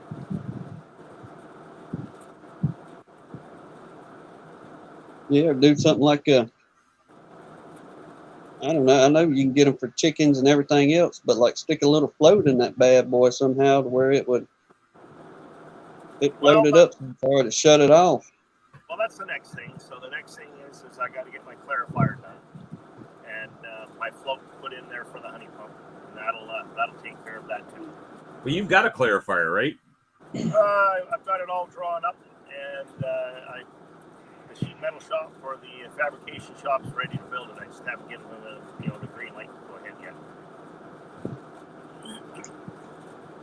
They'll fold it all up, and then I'll bring it home and weld it all up. I sold all my brakes and my shears here, quite a few years back, but I can tell them exactly what I want, how I built, and they'll just cut it all up, and then I can bring it home and weld it all together.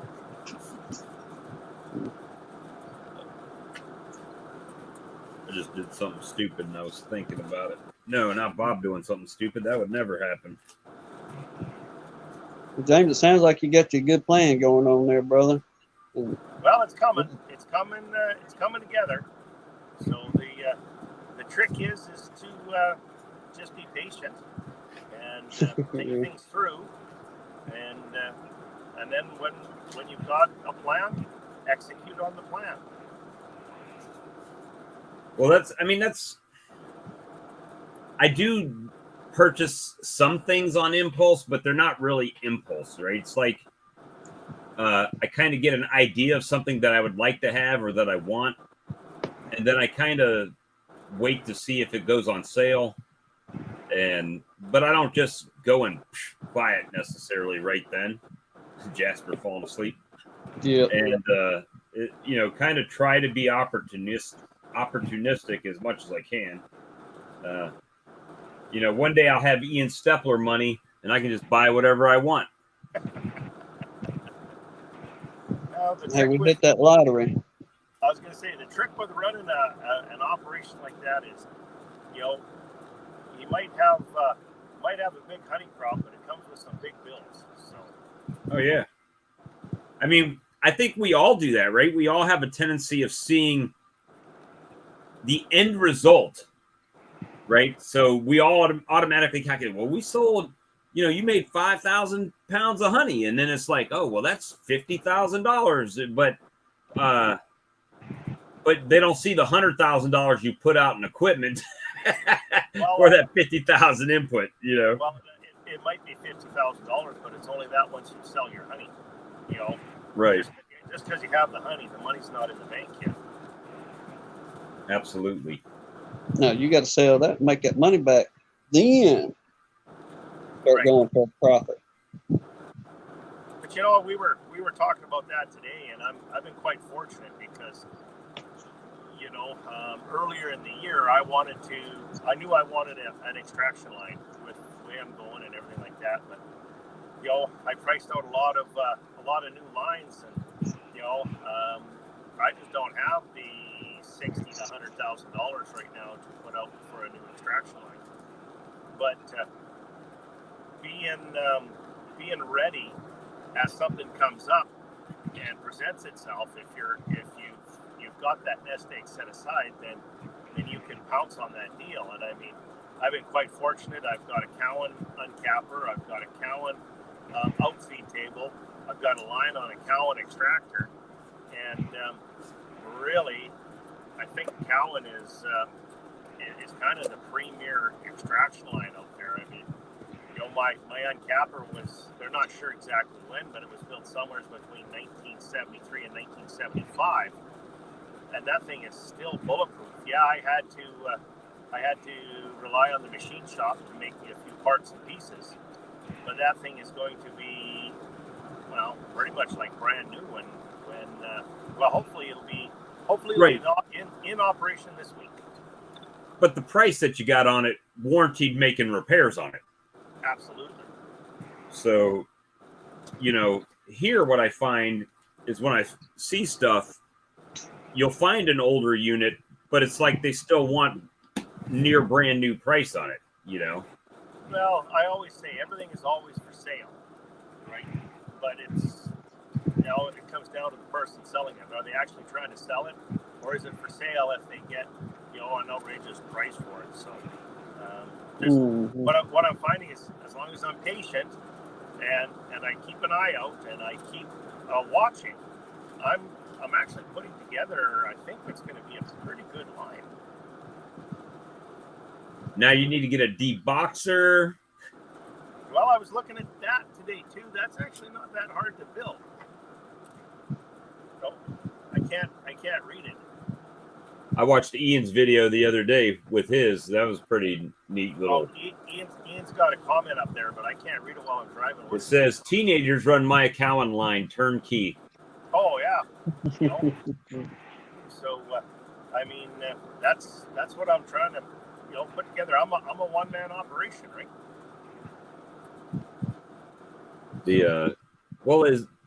For that, as automated as you can get it, the better. To an extent, right? To an extent. And, until you're spending that kind of money, you had better taken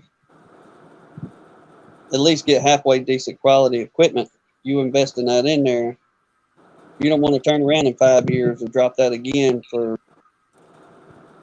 Oh no! And like I said, you guys will see. I've got my video all. Well, I've got it all videoed, and I got the teardown of the uncapper pretty much edited, ready to go.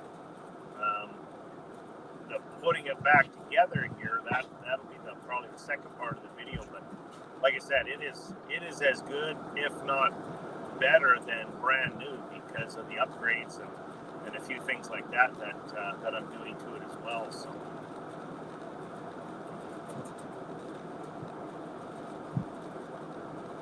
There's Brad. Where'd Tim go? I was going to say, I'm sure where Tim went, or Bob. All I see is Bob's chair. Bob walked out. No, I wouldn't got a Tim drink. disappeared. Sorry. What happened to Tim and Hannah? I don't know. He vanished as soon as I come in. Well, it's our show now. There they are. Here he is. Look what I found at It's Sam's Club today. So it reminded me of the sodas in Canada, so I had to buy them. The little like smaller cans there. When I was It when I was in Canada, doesn't look familiar to me. they had smaller cans. No, this is Snickers iced coffee. I see that. That sounds good. It'll be my first taste, so we'll see. By Hey, Tim. Victor Allen. Welcome back. Welcome back to your show. Or should I say buttons? Did I miss something? Buttons and Hannah. Oh yeah, that's pretty good. Oh, buttons is pushing buttons? Yes.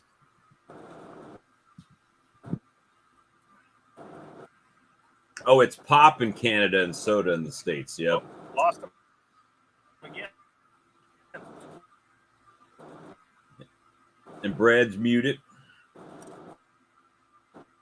I was just talking to my wife. I saw that the photo of the first ever meeting of the Blind Welders Guild. You betcha. And James is frozen.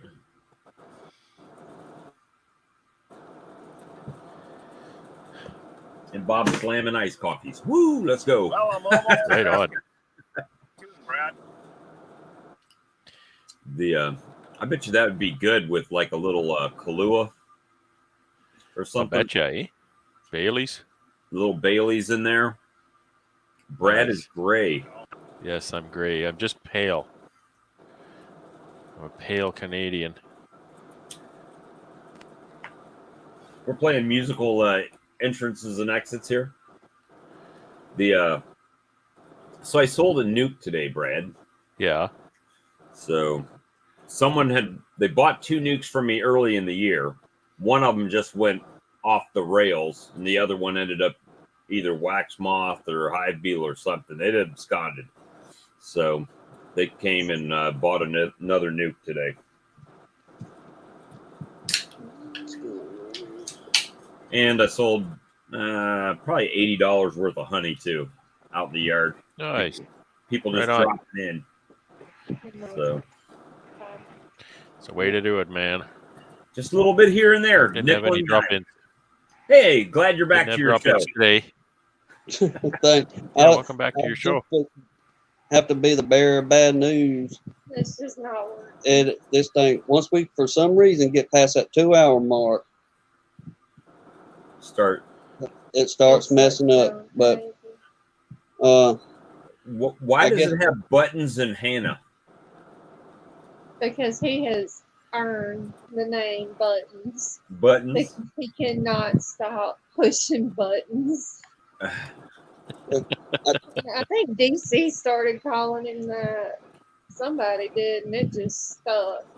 well, like when I try to put the comments up, somebody's comment and all that, it would go and do and be fine. Then, well, one of the last times I hit the exit button on my phone, so it dipped us out completely out of the whole After conversation. he kept making the phone freeze because it wouldn't move the comments fast enough. So he just keep hitting buttons over and over, and the phone couldn't keep up. Going in and out, in and out. Tapping his hand like a 2-year-old, just stop. Yes, he Couldn't was. catch up. Like a chimpanzee with a pistol. Oh my Pretty much. God. It's crazy. Yeah, you pictured it, eh, Bob?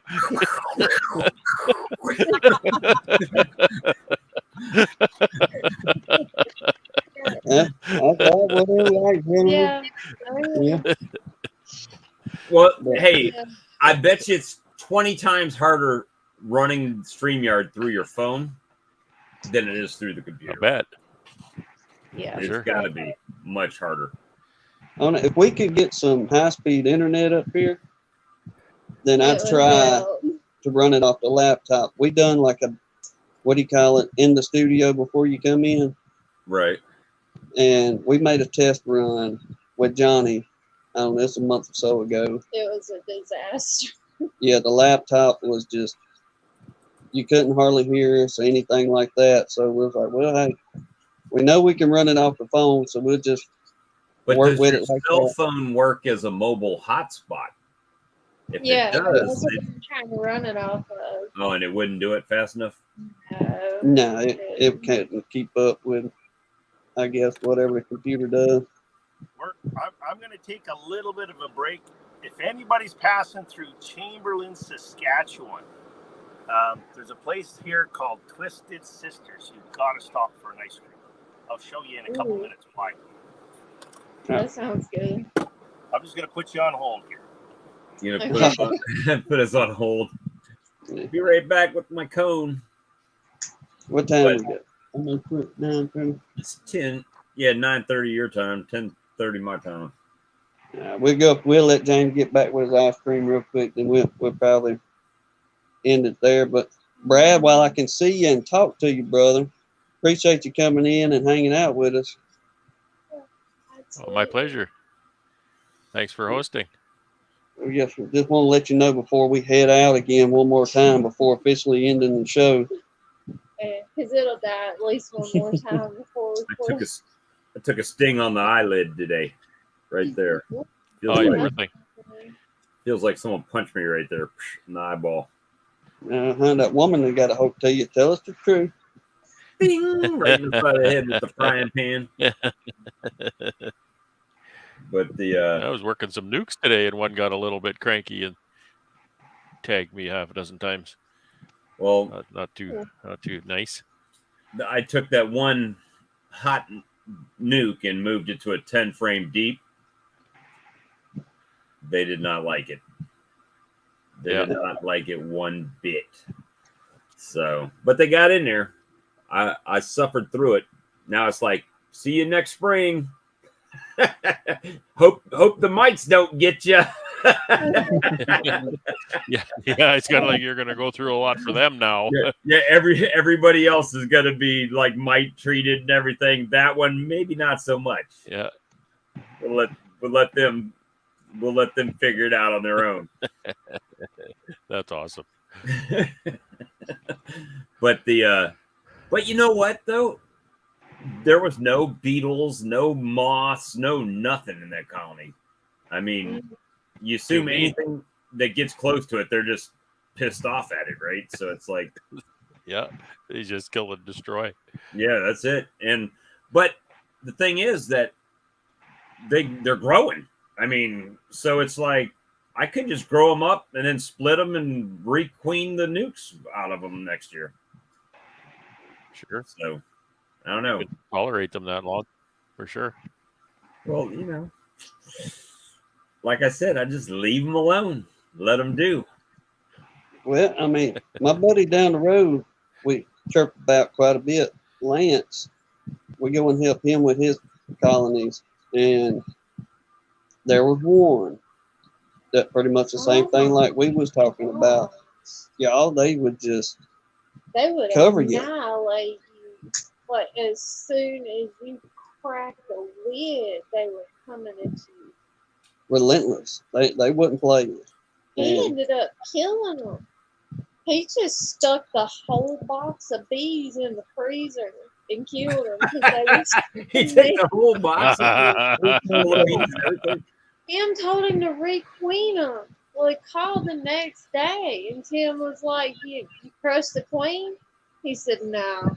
I stuck that whole box in the freezer. I was like, dude. What did he do? He just strapped it up? He just strapped it up and lifted the whole thing and dropped it in there? Yes. He took nuke and everything and stuck it in that freezer. He had a basketball of frozen bees 2 days later when he opened that freezer up. I was like, dude, that's just brutal. Oh, we went through. They were hateful, but I wouldn't have went that far. That's a pretty creative way to take a hive out, though.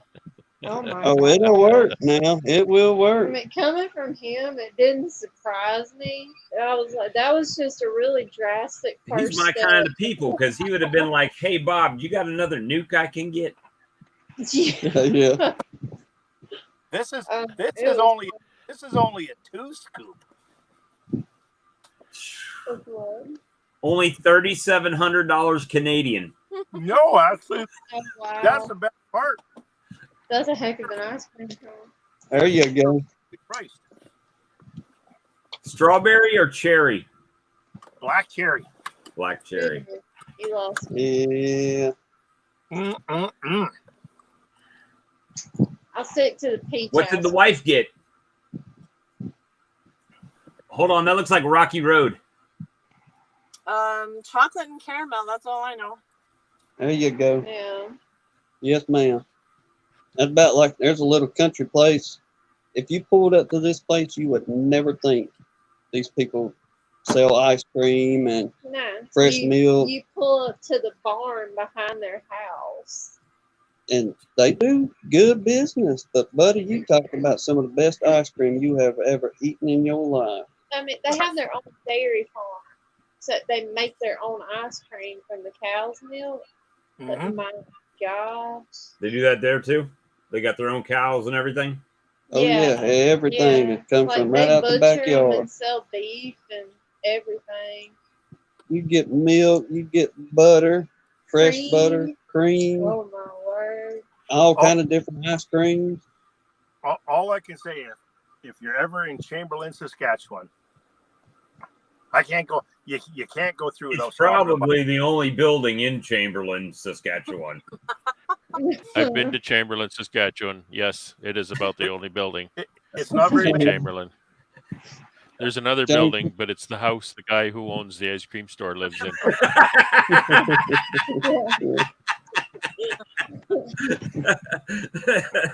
And there is always a lineup here. Always. I mean, it's 8:30. It's 8:30 at night here, and there's a lineup. What 1, 2, 3, 4 deep here yet? I believe it.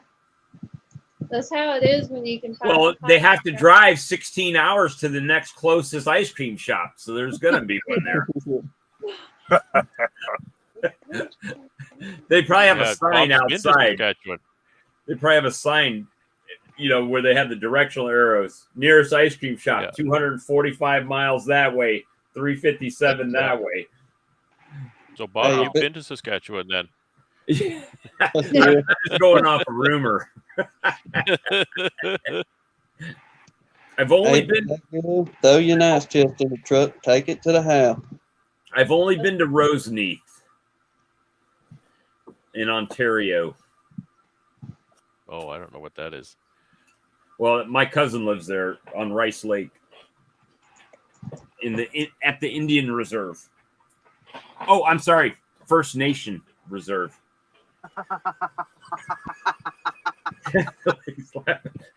So, don't ban us, YouTube. We weren't trying to be offensive. That's Bob Walker at Walker B Ranch. That's it. But we're talking Tommy Hawk Indians, not Red Dot Indians, so we got to be clear. Yeah, make sure to distinguish, Bob. Oh. So. And we know there's no air conditioning in that truck, so he's got to eat that ice cream fast. Yeah. Really fast. He's melting down. It's 22 degrees outside and 24 degrees inside. I guess so. The ice cream is actually cooling the cab down. Uh-huh. Hey, the way he's pulling on that thing, it ain't gonna last long enough to melt. Oh, it's melting. It's already dripping down his hand right there. Yeah, it's melting. Yeah. So your truck has no air conditioning in it, or you just don't turn it on? Oh no, it has no air conditioning. I can open the window, so It's a Save real a whole 2 sweet degrees. spot. Wait a minute. It's like here, if you could, they don't even sell cars without AC here. Oh, this one had it a few years ago. It's hard to put a $3,000 compressor in a $1,500 truck. Yeah, you got a point there. It's even harder to put a $3,000 compressor in James's truck.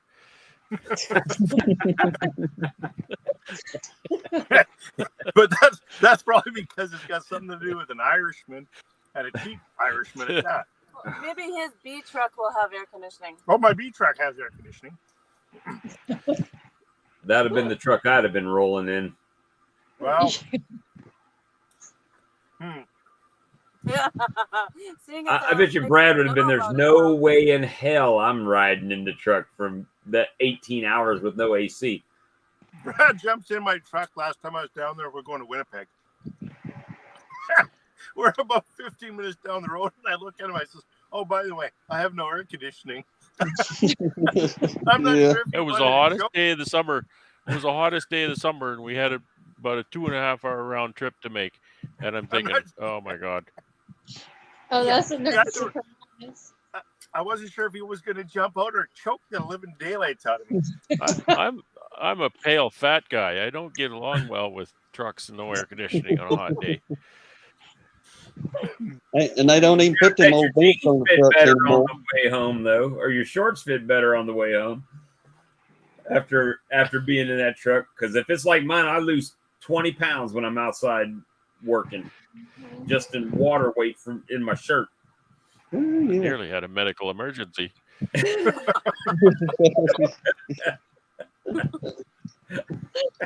James saying, "Man down." I mean, Brad, man down. Yeah. I don't know. James is keeping up with it, though. I mean, it's definitely soft ice cream now, but he's rolling with it. Last time I made the mistake, I got a 3 scoop. I had to pull over. It was all the way down to my belt. It's just running down your arm. Well, see, if you were driving while you were eating it, you could, lower the temperature by at least 2 degrees by rolling down your windows. I figured I was doing pretty good YouTubing and driving. Yeah. YouTubing, driving, and eating an ice cream. My wife would kill me. Oh, so I did see, speaking of extracting, I see DC extracting. We talked about extractor lines. So I saw where Hilco put out a little thing about their extractors. And it was like tips on using their extractor about, he said, when you're spinning honey, the honey gate should always be open. Do you guys leave your gate? Well, I mean, you guys have so much honey coming out, and you've got a honey sump, and you've got everything, right? So you can fill up how many gallons will go in your sump? I don't have a sump. 5 gallons goes in my pail. Well, you do have to just a close matter it of how much pails. does your it's just a matter of how much honey your extractor can hold. Like there's always a space below the rotor, and you don't want to get honey up to. That's the whole point. You don't want the frames or the rotor to start whipping the honey. Yeah, and that's what he was saying. So I always start mine, but I usually have my bucket right there, and then once it's started gets wound up, then I'll pop it open and let it start straining out. Well, I don't think people should take things too literally. If you need to close the gate to change the pail, close the gate, change the pail. Yeah. It's the point is that, I always felt too that a bit of honey in the bottom of my small extractor that I had kind of helped weigh it down a bit and helped with the wobble. Yeah, don't wobble it that much. Yeah, a little bit, but you got to be careful. You don't want to start, because it starts whipping the honey, and then it's pretty hard on the motor. It's really hard to turn then once it starts hitting the honey, and it whips up the honey something terrible too. But I've never had that where it was where the honey was so deep in the bottom of my extractor to where the basket was hitting it. Well, do it once. You'll never do it again intentionally. Yeah, No, we done I'm it good. before last, and it was like that. And it was like, no, need to empty this on out. Yeah. But that was that I've with done that it, big old 4-frame hand crank. You could feel it probably in that thing. Start to Oh hit yes, the honey. you feel the drag on it when it gets up to that So level. you can and I ain't- So you can Like using imagine an a old little egg motor. beater. on that thing, a little motor on that thing, would drag it down pretty bad. It might start to overload the motor. Russell says Bob never gets that much honey. Yeah, pretty much. That's pretty much the case. I just even 25 frames that I spun out. I mean, yeah, it wasn't full capacity of the extractor, but I always open the gate before it gets to that point because I'm trying to fill the buckets and everything. So, well, you say, oh, you get a sump, and you got, I got the sump, and Bob calls it clarifier, a melter, tank, a pump, the whole thing. But my extractor, I can extract faster than I can get it to strain into my pails, so I'll end up often filling the melting tank. I'll fill the sump, and then I'll close the gate on the extractor, and I'll fill the extractor, and then I'll fill the uncapping tank, and so I'll just get ready for the next day. And once I come in the next day, I can pail off the tank of honey, and then start the pump and pump out the sump, and then let the extractor drain and all that kind of stuff. So it is kind of almost a bottleneck for you then. Well, we talked about it. I mean, and that's why I'm not too, my old 33 Kelly radial takes a long time to load and unload, and the spin time is kind of long and all that kind of stuff. I don't worry about that too much right now because it's my straining and paling system that regulates the entire process. If I had something better there that was more flow through and it was faster, then I might start looking at the extractor and thinking, I get a little whatever 28 frame or 24 frame or something horizontal, that would be nice. I'll tell you what, the fastest way for me to do it was just using those paint strainer bags in a 5-gallon pail, pumping it straight in, filling it up, and then lifting the bag out and with any wax particles. And then, get most of the honey out of that, but then I just put it back in my uncapping tank, and the rest just, drains back through the system. But then I still have a full bucket that I can just throw a lid on and move it out of the way right now. But do you know what micron those strainer bags are? 200, I think. 200, 400. 400? Because I use 400 micron strainers, and they're just about right. Mine are 400 as well. Mine are 200 micron, the ones that I've got. Go buy, if you're looking for some, go buy a paint store or go to a paint store. I guess let me get my wordage right. And oftentimes, they're going to order a 400 micron for them sprayers. Whether you get a 1 gallon, you can get a 1 gallon or you can get a 5 gallon. We just usually grab, 4 or 5 of the 5 gallons and stick them up, come home and put them in some bleach water, wash them good, rinse them off and let them dry, then start the process for them. I bought a 50 pack of 200 micron for $59 US. Shipped from Amazon. Last time I bought them. This ice cream stone didn't stand a chance. Didn't stand a chance. But did you get one on the way down too?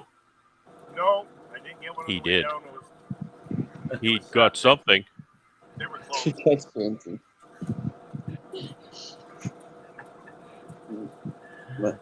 He sent me a picture of a great giant ice cream cone. Oh, that was last trip. You see that? DC said I was watching Darren with Hilco's uncapping tank and it was defective. Wasn't built wide enough for frames. Uh-oh.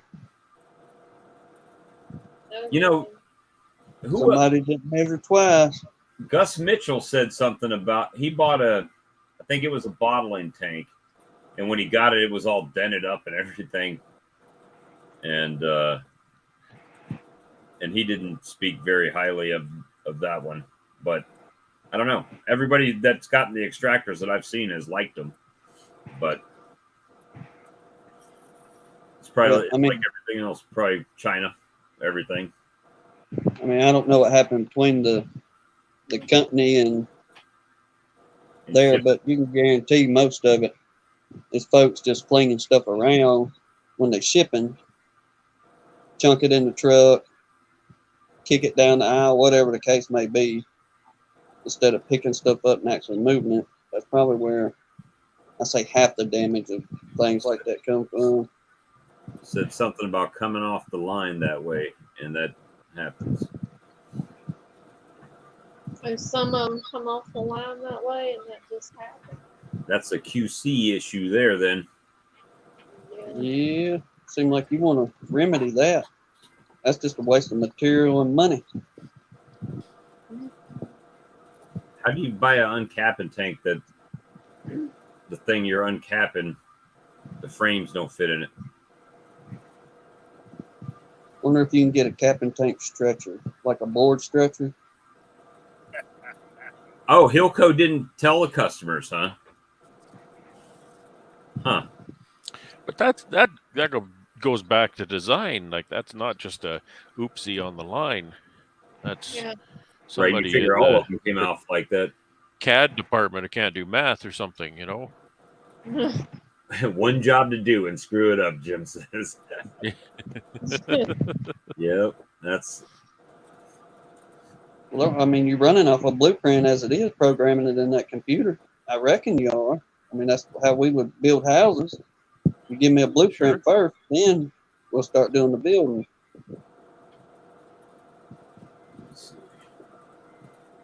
I think most of those things are cut out by a plasma table, and you know, it's all entered in that way pretty much now anyway. So